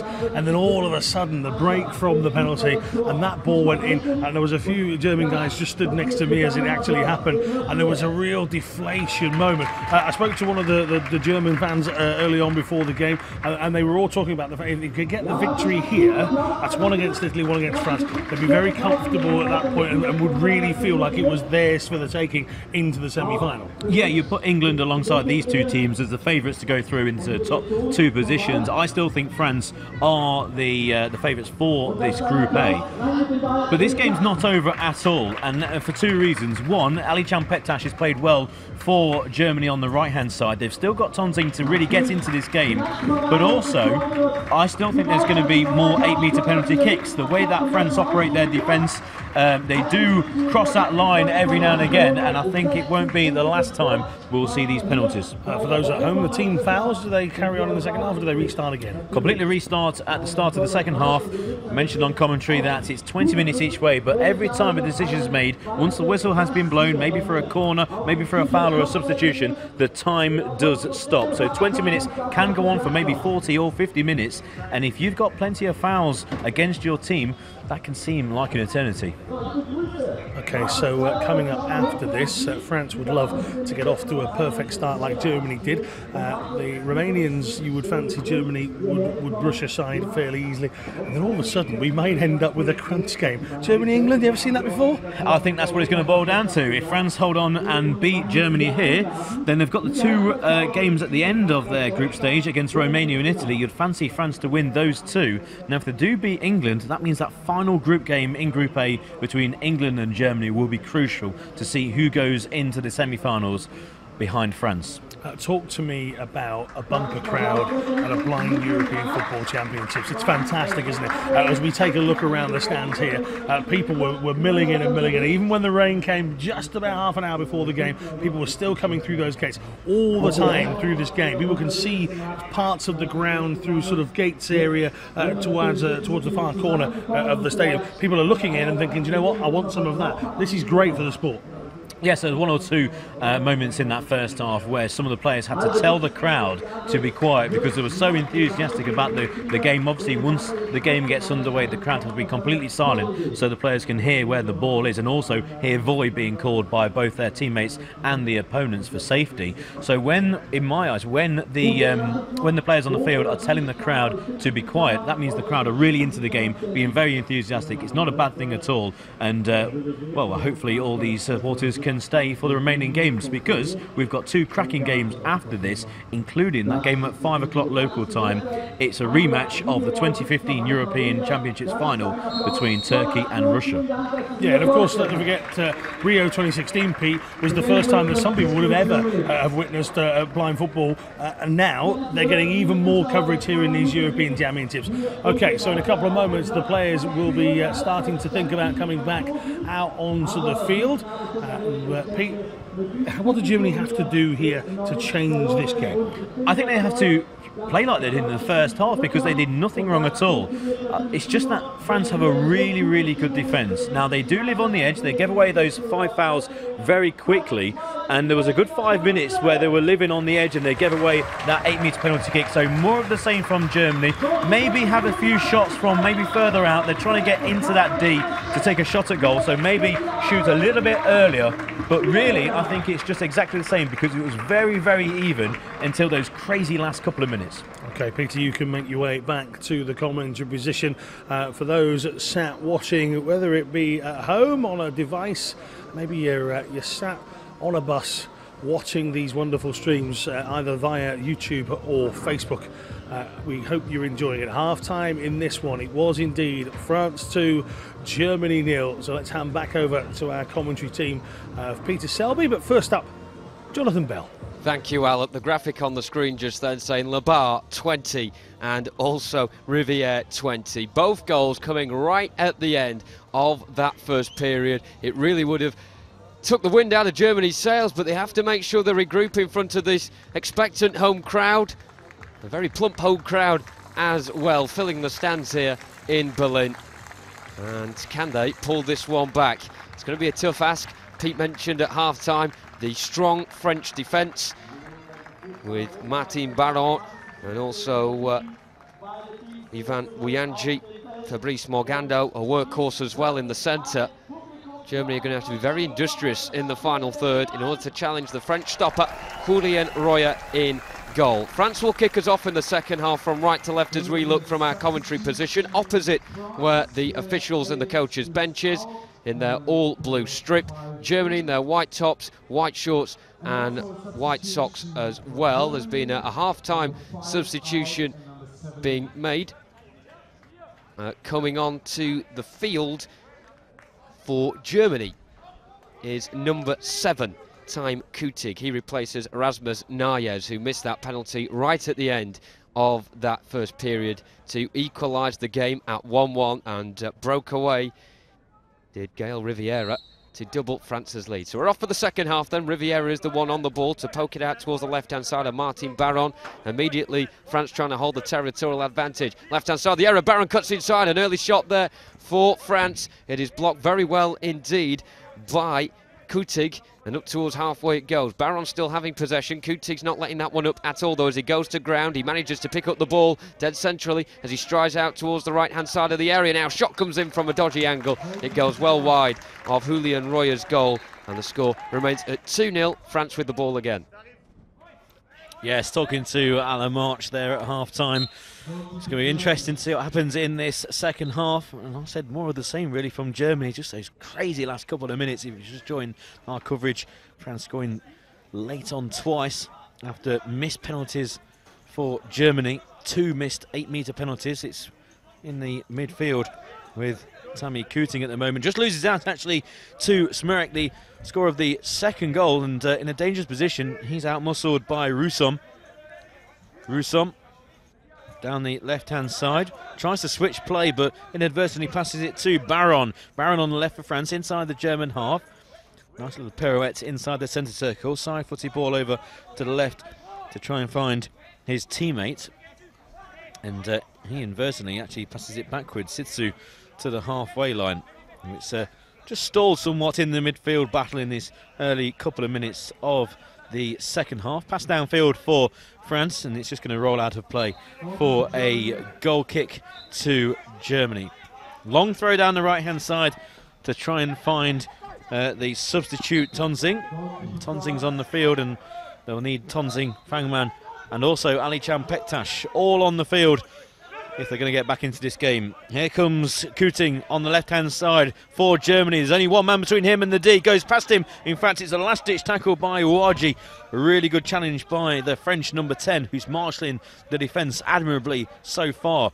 And the headgear comes off Kuting, who just pushes his opponent to the ground. Interesting to see here whether Michael Peet, the referee, is given the free kick for that push. Looks like he has done, even though the headgear came off the German number 7. And if so, that's the first of the team fouls in the second half, and it goes to Germany.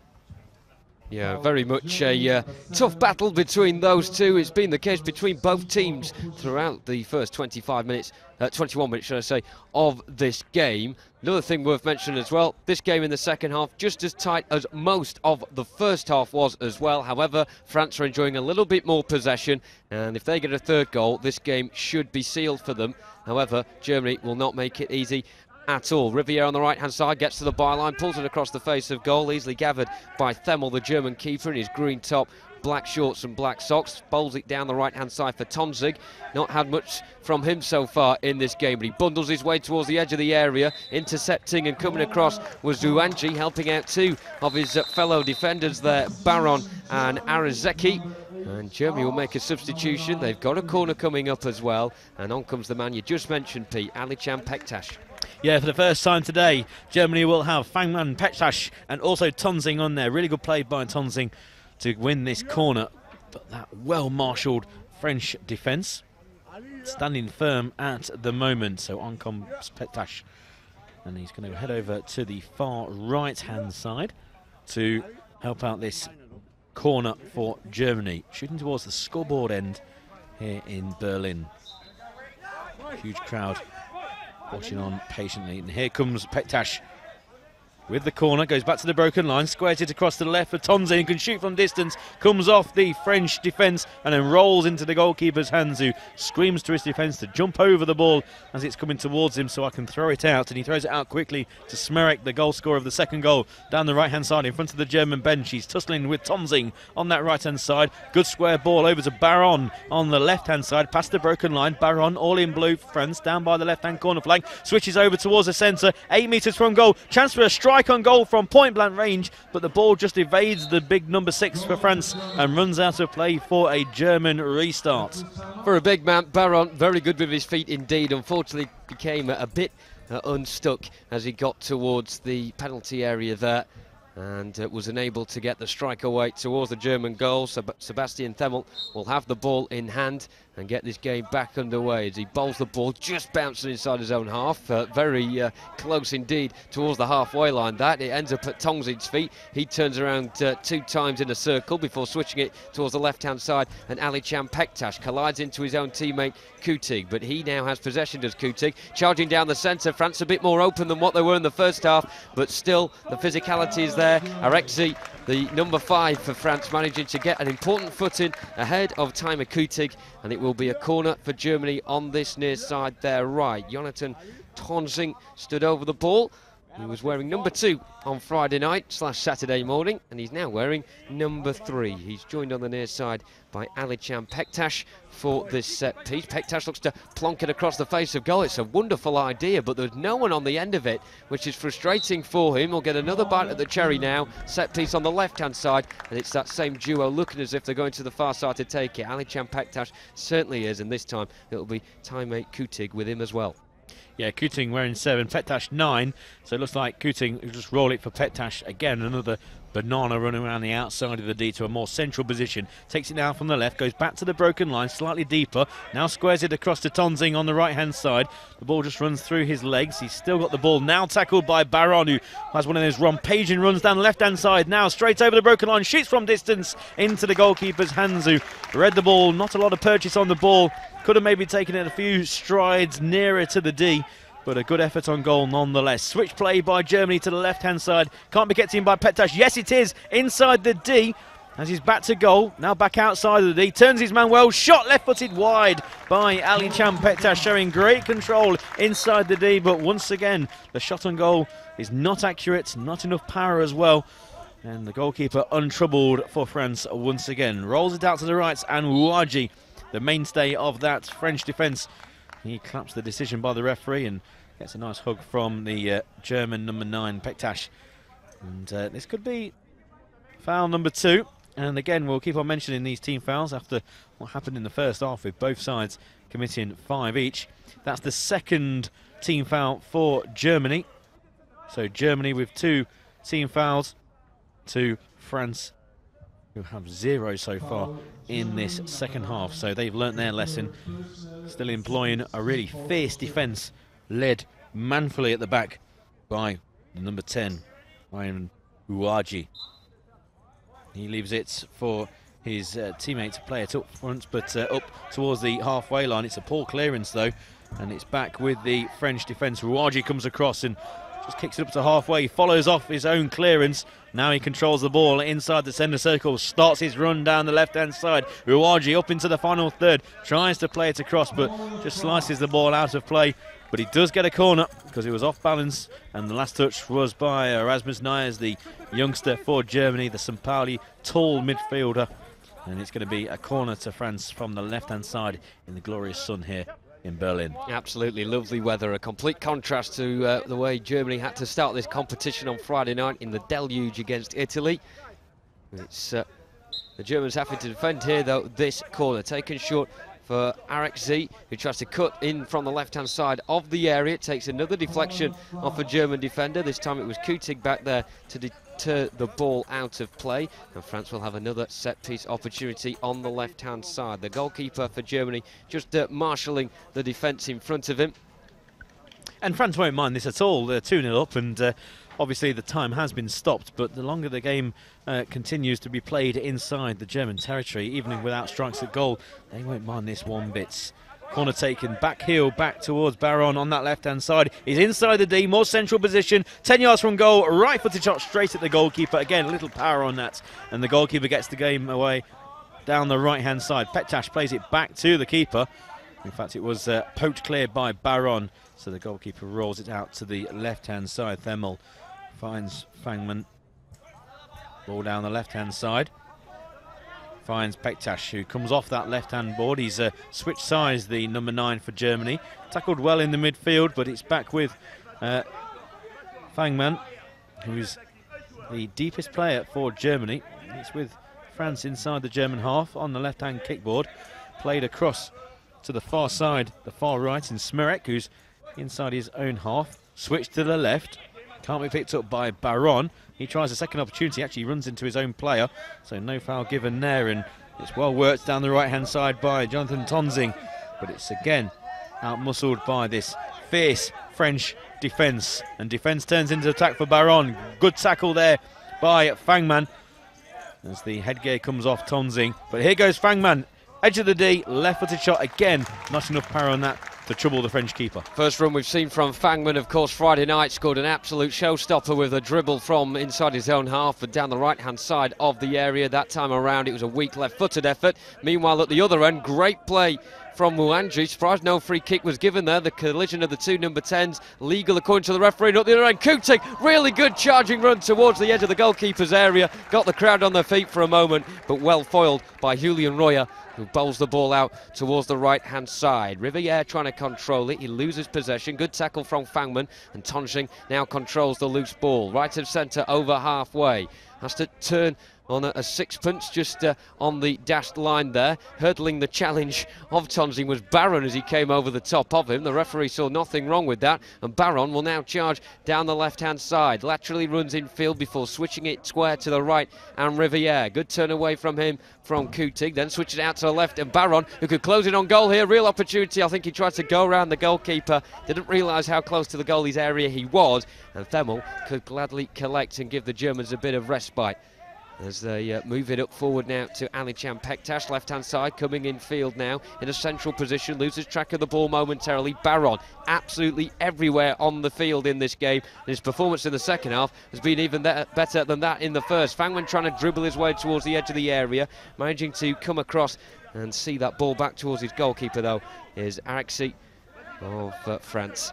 And they can now attack themselves down the other end. Baron trying to worm his way into a decent position down the left-hand side. Runs out of space, however. Goes out for a German ball, who attack themselves now down their left. End-to-end stuff in this second half, but Germany need a route back in this game. Kutig trying to force the issue. In the box he goes. Shot comes in, deflects back off him via Vuyanji. And that's more like it from Germany. The home crowd encouraged, and Royer rocked for a moment. Yeah, a couple of good efforts now for Germany. They've managed to get through the French defence, but it's the shots on goal haven't troubled the goalkeeper at all. Long throughout for Germany down the left-hand side. Can't be controlled first time of asking, and Pektas will try and pick it up second opportunity, but it comes off his shin and runs out for a a restart for France. And the French keeper, Rouillet, didn't have to save that 8-metre penalty in the first half. The first one, it went wide, and the second one straight at him. Throws it downfield on the left-hand side. Switch play over to the right. And it goes Smirek into German territory. Just being held up on that far right-hand side by Kuting. And a lovely pirouette turn by Smirek, who tries to play it to Baron on the far left-hand side. Baron just inadvertently knocks it out of play. So it's going to be a German goalkeeping restart, and the referee's just having a bit of a conversation between themselves. Not entirely sure what's the decision is for, or what the conversation is for. Looks like it's going to be a substitution in the meantime. I think a yellow card has been given to the German coach.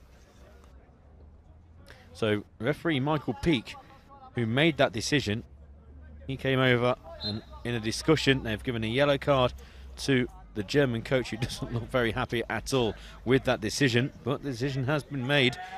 Now here goes Fangman over the halfway line for Germany, into the final third, straight on in goal, shot saved at the keeper. It's come back out to Fangman, who's inside the D, tries to turn and shoot. His right-footed effort doesn't have any power on it at all, and it squirms away to the right-hand kickboard.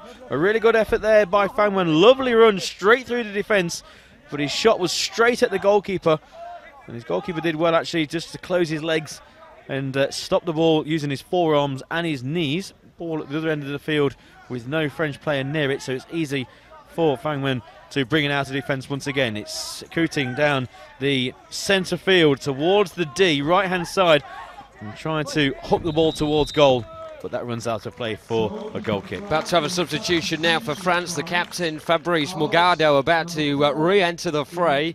He will be replacing Gaël Riviera, who got the second goal for France right at the end of that first period. And a good work done for him this afternoon as he goes off and enjoys his teammates on the sideline on the far side. This is the 6th game of these Blind Football European Championships. We are yet to have a match where both teams have scored in it. And the Germans looking to be the first one to do so. Tonzig on the right-hand side, getting towards the byline here, looks to try and square it across the face of goal. Good bit of recovery that from Hakim Arexi, and that will be a corner ball for Germany on the right-hand side. So 2 men going across to take this one. It will be a combination of Alican Pektash and also Jonathan Tonzig as well. Pektash going towards the broken line, now going into the final third. Pass 1 challenge, pass 2 all the way into the area. He falls down as he goes into the box, and the referee has called for a penalty there. There has been a trip in the area. The German crowd are encouraged. This is a route back into this game and an opportunity to half the arrears with 10 minutes remaining. Alican Pektash back to the cheerleader again, coming towards the near side, pump fisting into the crowd to try and get them encouraged and ready for this penalty. He darted in towards the area, went for a strike on goal, his heels were clipped, and he will now go up to the spot and in fact leave it for Jonathan Tonzig to take. This is a massive moment in the game. Jonathan Tonzig facing up with Julian Royer. Will this be 3rd time lucky from the spot for Germany? Already having failed for the Germans is Russum. He missed, completely went wide in the first half, and also Nayez as well, denied by the hands of Royer. This time around, Tonzig trying to make it 3rd time lucky. The man with the bright green boots just waiting for the taps off the post from his guide behind the goal, Werner Nordelon. And Tonzig trying to half the arrears here, which would make a really fascinating final 10 minutes to this contest. It's been gripping already, but another gear will be brought up here if Tonzig can fire it in, and he hits the post. Well, they've got away with that one, France, for a 3rd time in this game. They're getting closer, Germany, from the spot, but not close enough. Tonzig missing that time around. Kutig now charging down the right side of the area. Shot comes in, easily claimed by the 2 hands of Julian Royer. Let off again for France, Pete. Yeah, really good connection on that penalty, but it hit the right-hand post. Goalkeeper completely beaten, but it comes back out and, well, can't be picked up by any of the attackers. And the free kick has been given. So very unlucky there for the Germans. That's 3 penalties missed, 2 from the 8-metre mark and 1 from 6 metres out. Infringement here again by France.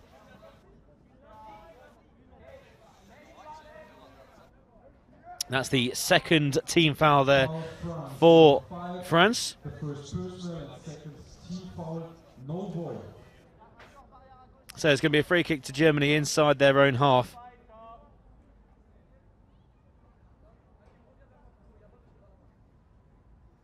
So Germany with this free kick. Referee is just making sure all the correct numbers have been jotted down. Here comes Germany once again. Poor ball forward, stopped exactly on halfway by Morgado of Italy. It's inside the Italian half with number 3 down the right-hand side, Jonathan Tonzing, who missed that penalty, the Golden Boot winner in the last season of the German Bundesliga. Here goes Kuting with a chance and a shot from the edge of the D, blocked by, again, a blue shirt, and Waji just clears. Anywhere will do for Waji, and he goes straight through to the goalkeeper for Germany, who quickly throws it downfield. Controlled on halfway. Lovely pirouette turn by Fangman. Tries to play it over to the left-hand side, and Alişan Bektaş can't pick it up. And once again, France can just try and clear it out of their half. They do so, and they also find their captain, Morgado, inside the centre circle. Turns away from his man, finds number 6, Baron, on his left-hand side. He's only got one German defender to beat. He does so. Edge of the D, right-footed shot, well saved by the goalkeeper. He parries it into referee Michael Peake, who falls to the ground. The ball's still on the edge of the D with Baron. This time coming in from the right-hand side. Can't get a shot off on goal, and it breaks downfield for Alişan Bektaş, who's only got 2 defenders to try and get by. He's got Jonathan Tonzing on the right-hand side. Bektaş stops inside the centre circle. Playing the ball to the right would have been the better option, and then a foul on the giant number 5 for France. So it's going to be a French free kick inside the German half. The foul was committed by number 10, Fangman, the captain of Germany, but a real opportunity there, not only for France at one end, but then on the counter-attack for Germany. Well, have a bit of a breather there, Pete. Unbelievable bit of action in the last few moments, and it ends with a third-team foul for Germany, conceded by the captain Fangman and won by Hakim Arezki. So he will be taking this after a timeout called by French coach Samir Gassama, and it gives us an opportunity, Pete, to sort of look back over the past few moments. Jonathan Tonzing denied by the woodwork from the spot. At least it shows that the guard was doing the right job. He knew exactly where that post was, but he just went slightly too far to the right of it. But the crowd are buoyed by this second half from Germany, who seem to be camping themselves inside the French half. What is it with the Germans and penalties? Normally so efficient from the spot, but 2 missed from the 8-metre point and then 1 from the 6-metre spots. Very unfortunate though, hitting the post, and if that went into the back of the net, I think we would have had a rip-roaring last 10 minutes. As it is, I still think they are still in this game, are Germany. 1 goal, and they've been the dominant side in this second half. Could really change, just looking at the fouls committed, 2 each for either side, so whether that will come into play like it did in the first half, we'll have to wait and see. But this timeout has been called, and I think it's not just the players getting a quick breath, I think it's the crowd as well, and they'll be hoping for Germany to get back into this game, if not just the 1 goal, but plenty of encouragement being given to the players from these packed stands here in the centre of Berlin. So play will restart indeed with a French ball just left of the centre circle inside the German half. And it will be taken by a combination of Hakim Arezki, the number 5, who won the free kick, and just behind him is the lot slimmer and more nimble Ivan Wianji. So the head guards and the blindfolds just being checked by the officials before we resume with play here, with the score still poised at France leading by 2-0. 8.5 minutes remaining. Can France put a lid on this one and safely say they can get 3 points from it? Fangman clears the ball away, no danger there. There could be now though, as far as France are concerned, because Alişan Bektaş has it, turns into a bit of room. It's fell just on the edge of the broken line. The referee put the whistle to his lips, then decided not to give the free kick there. I thought that was a certain foul. France getting away with one, and they managed to shepherd the ball outside of their own half. It'll come back at them again though, with Fangman trying to charge down the right hand side. Baron comes away with it, the number 6 for France. He's been absolutely superb in this game. I'd possibly say man of the match. Gives it away though inside the German defensive zone. France trying to struggle and win the ball back. Possession changing hands very quickly here like a seesaw, but managing to come out on top in the end are the Germans, who break over halfway now. Alişan Bektaş. Hard as nails is Alişan Bektaş. You wouldn't think that he'd just recovered from a knee injury with there. The ball goes over halfway into the German half.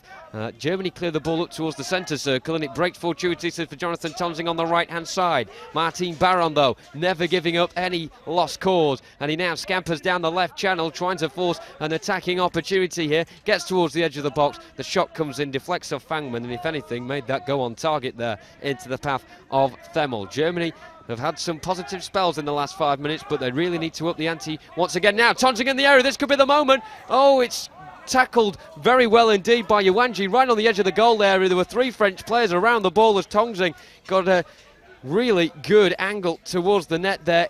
Was unable to pull the trigger in time before it went in towards Julian Royer, but Germany will come again. We'll see what happens with this attack as it goes towards the left-hand side. Very deep inside French territory. Alichan Pekchas once again controlling it well with the right foot. Goes back onto the left-hand side. The referee says that Wujanji got the ball there. He certainly has now. Then goes down under the challenge of Kutig. The needle in this game has certainly not been withdrawn over the course of the first 33.5 minutes. Kutig with possession dead central.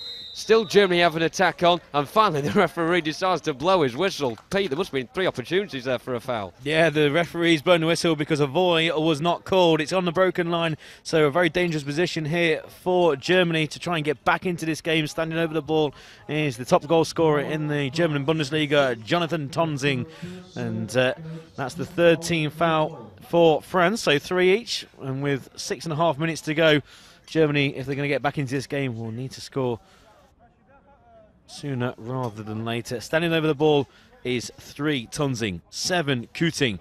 3-man wall standing just inside the D.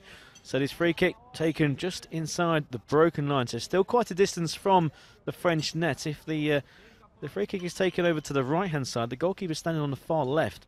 That could cause a few problems for the French keeper. Both posts are being tapped, and of course the guide behind the goal, because it's just inside the broken line, can give advice now for this free kick. It's going to be Tongson to shoot left-footed, hits the French defender, and it's going to be another free kick. The referee's just come over and he's having a word with Jonathan Tonsing. The referee's not actually stuck his arm out to see which side the free kick's been awarded to. I think it's going to be a drop ball in the midfield area. I think the referee's just informing now the French midfield to say just play it back down to the German goalkeeper, which they do off the left kickboard, in a polite round of applause for the sporting behaviour shown by the French midfield. Although France still trying to get outside their own half at the moment. They're being put under siege by the German team at the moment, but France still leading by 2-0 with 6.5 minutes remaining. Foul on the edge of the D, nothing given by Michael Peake. The referee says it was a clean foul, clean tackle, no foul given. Under on throughout by the French keeper down the left-hand side. Royet trying to pick up Baron on that left-hand side. It runs out of play, but at least it's just eased a bit of pressure. Well, it was a tangle of legs, I think, more than anything, between Wujanji and Alichan Pektas. It certainly could have been given that free kick. It wasn't, however, and Germany still need a route to goal. Perhaps if they had got a penalty for that, Germany, they may not have fancied it anyway after the 3 they've already missed. But France looking to counter-charge here and put this game to bed. Baron down the left-hand side. The 3 German defenders retreating. One of them is Fangman. He collides into Baron, and in fact Fangman gets the rub of the green on that particular decision on the edge of the German centre circle. The 2 officials just having a chinwag and deciding what the retrospective punishment will be to Baron and the French team as a whole. And it's a yellow card from Baron. I saw the referee there mouth the word 4 fouls. So Baron has walked a bit of a tightrope in these first 34.5 minutes, and the referee has decided to say enough is enough. You've done your 4th foul, and now the French team have 4 team fouls, and we're getting precariously close to that all-important 5th team foul. After that, of course, the 8-metre penalties are awarded. So Martin Baron, who's had a wonderful game for France, he's covered every blade of grass here on this AstroTurf pitch, but he's going to have to be careful. Fangman going forward, another free kick, and this time conceded by the captain, Fabrice Magado, and suddenly the referee is beginning to give Germany the decisions. It's definitely a correct decision, and that will also be a 15 foul for France.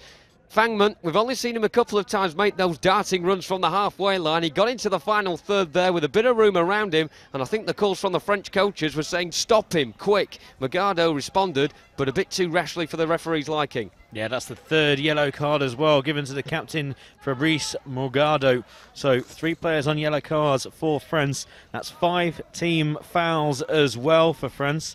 And there is still 5.5 minutes remaining. So any more fouls by the French team that are awarded to the team, then it will be a 8-metre penalty kick once again.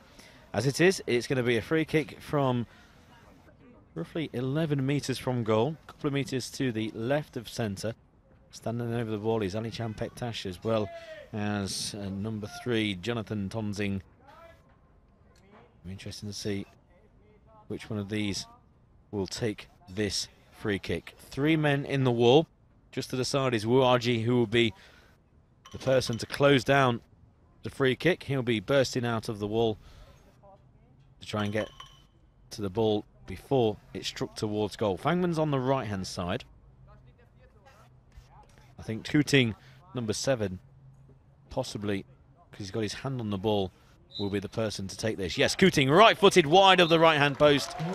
And the round of applause from the crowd. Good effort on goal, but just got his radar slightly wrong.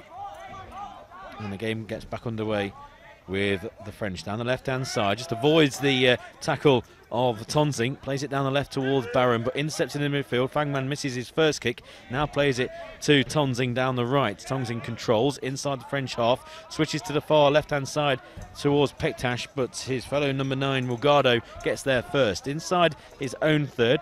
Morgado goes down the right, beats one, beats a second, now goes over halfway. Strong challenge comes in, but Morgado still has it on the edge of the D, just pokes away from the Italian captain. And it's kept from going out of play by Fangman, who plays it towards Pektash over the halfway. The game's got really stretched now. Pektash controls well on the left-hand side, stops it from going out. Pektash by the left corner. He's got Tonzing square, finds the number 3, who just miscontrols it. Goes back to the broken line and the kickboard on the right-hand side, wins it back. Now he's approaching the D from the right-hand side. Left-footed shot hits the defence, goes back out to the right-hand corner, and the French defender can just turn and hook the ball clear. Only finds Fangman, number 10, controls with both his feet. Now coming down the centre, tries to move the defence out of the way, but once again Wuaji gets his body between the ball and the goal and clears for France and follows up the clearance and can possibly lead a counter-attack. Good tackle back by the youngster Tonzing on this right-hand side. He loses out to Barron, who goes over halfway, and a great tackle by Fangman inside the centre circle. Shoots from distance, and that's nearer the corner than the net. Goes out for a French restart. Looks like one of those days, unfortunately, for Germany. They're getting the opportunities, they're hammering the door, but it is not wanting to be moved. And France just making a substitution here. The man-mounted number 5, Hakim Aregski, is replaced by David Lebar. Lebar, of course, scoring the first goal in this game from the penalty spot just before Gael Riviera doubled their advantage just moments after.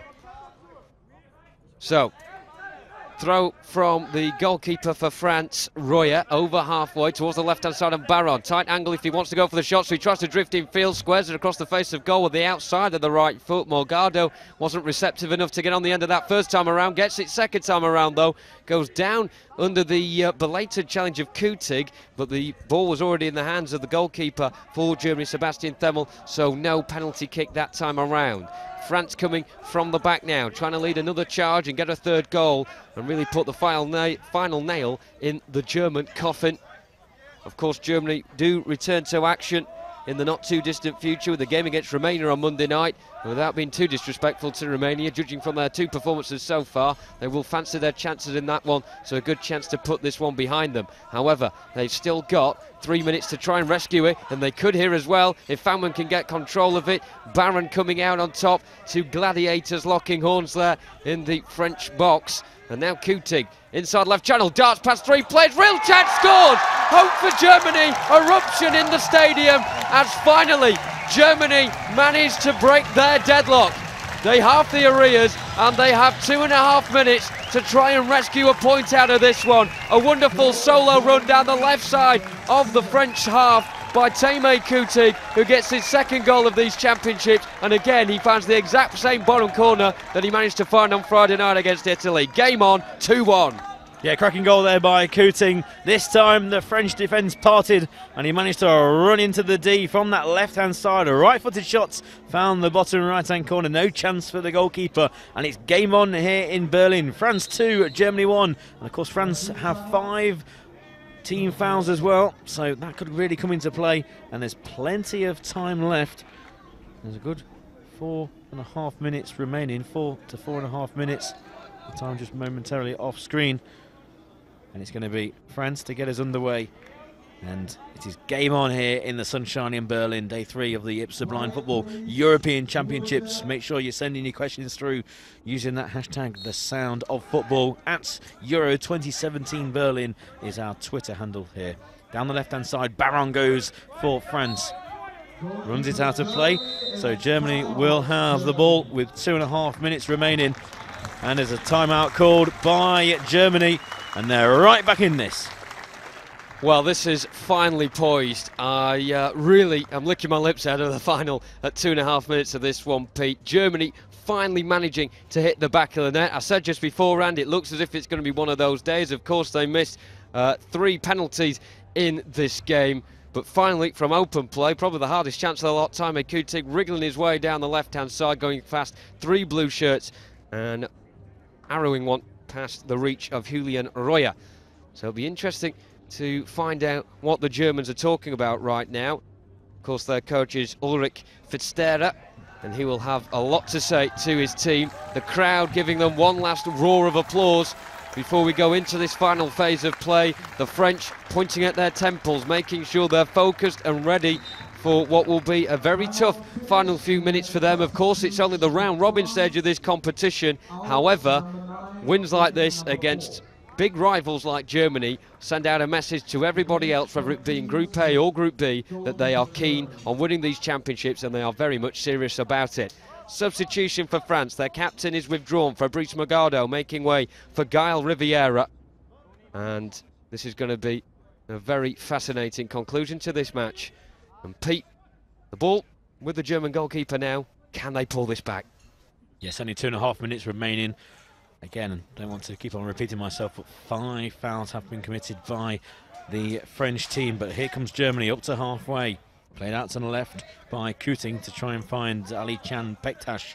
Bektash is wrestling with the French midfield, comes off better than the others, and he goes to the broken line, but the blue shirts of the French midfield get back. Here goes Bektash though, into the D, goes to ground, nothing given by the officials, groans in the crowd, and it's going to be a goal kick to France. I think the possible, not trip, but collision happened around about 8 metres from goal outside of the D as the goalkeeper gets the game back underway, throws it down the right-hand side, and it's intercepted well by Coutinho. Coutinho switches play from the left to the right-hand side. Only finds Baron, though, for France inside the centre circle. He's going to do it all himself for France, down the left-hand side towards the corner. Stops. Now he's going to come across towards the centre. Baron flips it to the far right-hand side, but unfortunately for him, there was no French player further forward than himself. Coutinho just almost stumbles over the ball. He needs to try and clear it for Germany. Didn't get good purchase on that. Nyes will have to come across and try and tackle Baron. Baron, though, central position, past the broken line, shoots from distance, saved by the goalkeeper, and doesn't hold on to it, so it comes out for Coutinho to try and clear, and he does so once again, slicing the ball to the right-hand side from where Baron picked it up. Fangman runs it out of play, and it's going to be a corner to France with only 1.5 minutes remaining. France have responded really well since that time out there and have made sure that the ball is more in the German half of the field than it is the French half. And their coach, Samir Gassama, will certainly be happy about that. But of course he'll be chewing his nails, simultaneously hoping that they don't succumb to a counter-attack from Germany from this. Barros, direct into the area, real chance, can he seal it? No, he can't. Skews it wide of the far post. Looks as if it may have took a bit of a deflection, but it didn't. It was just a clear shot that went wide. The ball is thrown down the other end of the field, straight down the throat of Julian Royer. And a let-off there for Germany, who live to fight for another minute of this game, the final minute. Fangman coming down the right-hand side, trying to battle away from Labar. Labar on top, though, and he clips it towards the right-hand side, a diagonal ball that he says to Gaël Rivière, go and chase. But Teemu Kutig also intercepted that memo as well, clears it down the left-hand side, and it will go all the way out harmlessly for France for a French restart from the back, and Julian Royer will take. Throws it down the French left to Baron, who stayed up in a very high position indeed there in the left corner of the area. He was waiting for the ball to come to him. It was intercepted from Fangman first, though, who charges down the centre. The ball is forced towards the left-hand side via a deflection from Riviera, and Paktas is now battling away with Labar. A theatrical fall from Labar, but he manages to win a free kick, a goal kick in the end anyway. Well, the referee's going to talk to Alichan Paktas. The reason why, he kicked the advertising hoardings in some anger there as the ball went out, and the referee's just saying, calm it down, we know the passions are high, you've got 20 seconds left, and do not get a yellow card. Of course, Alichan Paktas has been getting the crowd up for this one all the way through this game, but may have beginning to boil over a little bit due to the frustration of this 2-1 scoreline. Baron battling away with Fangman and comes out on top, and again hits it wide of the far post from the edge of the area. Baron, definitely a player who I'm looking forward to seeing more and more throughout these championships. The ball thrown down the other end of the field. Again, a testing one from Themmel, asking questions of the French defence, but they're coming out on top when those questions are asked. The full-time whistle blows, and France managed to squeeze out on top here against Germany. Those two quick-fire goals right at the end of the first half, enough to take their first 3 points of the campaign. Hugs all round on the French bench. Samir Gassama, their head coach, will be very much delighted with that. The team in blue all hugging each other on that far side. Meanwhile, Alichan Paktas comes across to the near side, the German. He looks quite upset with the result, but he's taking the applause from the crowd nonetheless. Germany can keep their head held high. They were hit by two sucker punches right at the end of the first period. A penalty from David Labar, followed moments after from Gaël Riviera on the breakaway. In between those two goals, Germany missed a second penalty. The miss was from Masras Narez. In the second half, Germany had another chance from the spot, this time 6 metres out. Missing it was Jonathan Tonzig this time around. A left-footed shot from him, bouncing back off the left-hand upright. Germany finally managed to break their deadlock when a lovely run into the area from Teemu Kutig went past 3 French defenders. He got to the left side of the area before firing a left-footed shot powerfully past the left hand of Julian Royer. But in the end, Alichan Paktas on the ground. Disappointed with the result, but the French very much happy as they applaud the crowd on the near side. A really good turnout for this game, as you would expect, with Germany, of course, being the home nation, attracting big numbers here in Berlin. But France, the party poopers this time around. So the full-time score here in Berlin, France 2, Germany 1.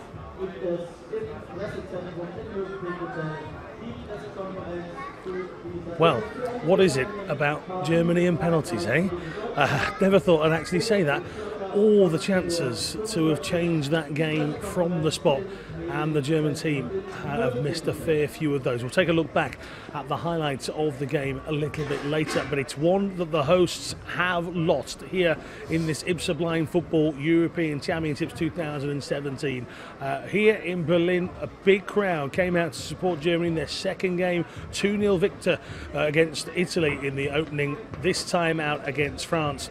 Missed chances have cost them. We're going to go down in a couple of moments to have an interview on the field. One of our commentators, Peter Selby, has made his way down onto the field, and we're just manoeuvring that player into position.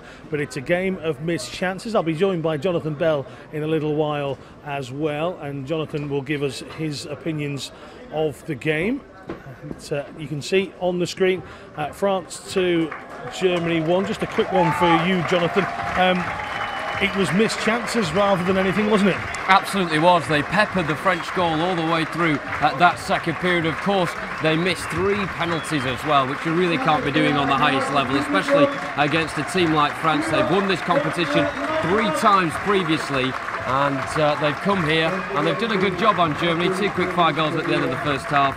I hope everybody at home can hear actually the applause they're getting from this home crowd, even in defeat. The locals here have come in force. They've come to cheer them on. There were several occasions where the referee had to ask for quiet, and maybe new spectators to the sport not appreciating the levels of silence that are needed so they can hear the ball. And again, Jonathan, I said it right just before you came in there, it's not often we say Germany and penalties don't go hand in hand, but today it just wasn't theirs.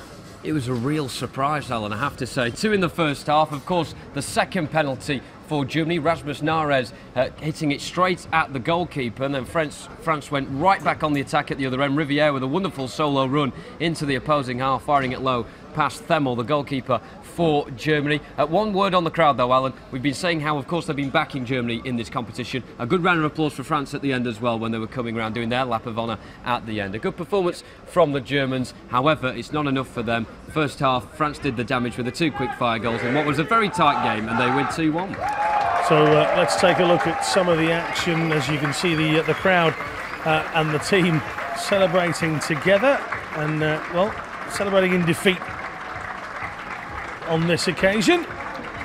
Jono, just talk me through some of the highlights. This penalty is rattled against the post, hit with force, just not the accuracy needed. 10 minutes to go at this point in the game. Tonsing, if he scores that, really sets up a grandstand finish. We did get the grandstand finish in the end anyway. However, that really would have put the can amongst the pigeons. A bit of a comical moment, that, with the referee falling over, trying to get out of the way of the ball. Baron, absolutely exceptional, the French number 6. He, for me, was that sort of Zinedine Zidane today. I know it's a high label to put him at. That goal, absolutely wonderful from Kutig. He scored the other night in the exact same corner from a free kick against Italy. This time around, a solo run from him in open play, darting down the left-hand side. He had 3 French players going in his wake, and he arrowed it into the bottom corner. Unfortunately, though, for Germany, they weren't to get another opportunity to find that equaliser. Well, that ability to be able to shift the ball from left foot to right foot and then change direction and hopefully sell the dummy to the player that's trying to come and shouting voy at you and trying to get that ball away. But it is a defeat for the home nation, Jonathan. What does that mean for them from here on in? It's painful to lose against France. However, they've got Romania next on Monday night, and Romania, they've had 2 games so far. They've not scored a goal. Their defence is leaking quite a bit. They've conceded 10 goals in 2 games. And Germany, again, will be backed by a strong crowd under the floodlights here in Berlin tomorrow night. And they've just got to go out there against Romania and really tell all the other teams, whether it be in Group A or Group B, look, we mean business here. We may have been set back against France, but we're going to go out there and again show our credentials to be potential European champions. I know we like to write fairy tales, but at the moment it's looking more like they'll go into the next game and take a victory, and then after that a clash against England. It's taste, isn't it? Yeah, it really is. And England, they'll know they've got a bit of work to do themselves. Yes, they were convincing in the 6-0 win against Romania, but they weren't exactly perfect. There'll be things that their coach will be looking to work on, that is for sure, John Pugh. Germany, however, I think they've got a lot of encouraging signs. Second half today, they pressed France a little bit more. France have got a very tight defence, and you'd be a brave man to call that result on Tuesday night. Part of the coaching will be to keep them positive, having missed those 3 penalties. It's about building up the confidence of those people that stepped up in the future, and just the team as well. They'll know, sat in their changing rooms in a couple of moments' time, they will know that 3 huge opportunities went begging, and this game could have had a completely different complexion. If I was the German coach, I'd be saying at the end of that game, forget about the sound of football, the sound of the crowd said everything for me. The performance was much appreciated by everyone that had turned out here in Berlin today. This could have been the first time that a lot of these people in the crowd, or maybe those watching on the live stream, have seen blind football, and I think they'll be very much encouraged by the German programme that is running here in Berlin at the moment, and that chances are high for them in the rest of the tournament. 1 defeat does not mean you can lose the tournament. Turkey lost when they won it in 2015 to England in the group stages, and they went on to win the whole championships. Okay, well, it certainly makes for a very interesting end to the group stages. Let's go down to Peter Selby, who's got himself an interview. Tammy Kuting, goal scorer for Germany. Now, before the game, both teams said that losing this game is out of the question. I'm sure Germany will ruin those 3 penalties. Tammy Kuting, bei dem Spiel war es eigentlich verboten zu verlieren. Wie bitter ist es, A, dieses Spiel zu verlieren, aber B, auch vor dem Hinblick, dass man 2 Double-Penalty hat liegen lassen und somit hier als Verlierer vom Platz geht. Ja, kann man kurz zusammenfassen. Die letzten 15 Sekunden vor der Halbzeit, wenn die nicht gewesen wären, hätten wir jetzt 1-0 gewonnen und damit ist eigentlich auch alles gesagt. In a very tight Group A, surely thoughts are looking forward to the final group match against England. That could be the deciding game to see who goes through into the semi-finals. Ja, jetzt liegt alles wahrscheinlich an dem entscheidenden Spiel gegen England. Was hattet ihr euch vorher vorgenommen? Jetzt ist die Konstellation mit einer unerwarteten Niederlage eine andere. Jetzt heißt es, alles gilt gegen England? Naja, wir können jetzt nicht gerade behaupten, dass wir ein Sieg gegen Frankreich, dass das ein Muss gewesen ist. Wir haben jetzt schon noch die Chance, indem wir einfach gegen England gewinnen und das machen wir auch dann noch einfach. 2 games, 1 win for Germany against Italy. The defeat here today, the next game against Romania. What will the team be talking about when they regroup back at the hotel? What do the team need to work on looking to their next game? Ja, über England haben wir geredet, aber erstmal steht Rumänien vor der Brust. Wie sieht jetzt euer Programm aus? Wie sieht eure Vorbereitung für das Spiel gegen Rumänien aus? Tore schießen. Just score goals. Ja. Tammy Kuting, goal scorer for Germany. Thank you very much and good luck in your remaining games. Danke. Well, fantastic. There you go. How do you win games? How do you win tournaments? You score more goals. And I think Germany today will know exactly that. So everybody leaving the stadium here. We've got a bit of a gap now until our 3rd game of the day. The schedule coming up on the screen in just a couple of moments' time. 4 games a day, today, tomorrow, and for the following 2 days as well. The next game to come later on today will indeed be Russia taking on Turkey. It is the 1500 kickoff and we will be back with you 20 minutes before kickoff. In fact, it should be 17, and of course it should. 5 o'clock the game, so ignore the graphic. It's 5 o'clock. We'll be back with you 20 minutes before and enjoy your afternoon. It's a bit of heartbreak for the Germans. However, they've got a game against England to come. How will that affect the group stages? We'll find out later in the week.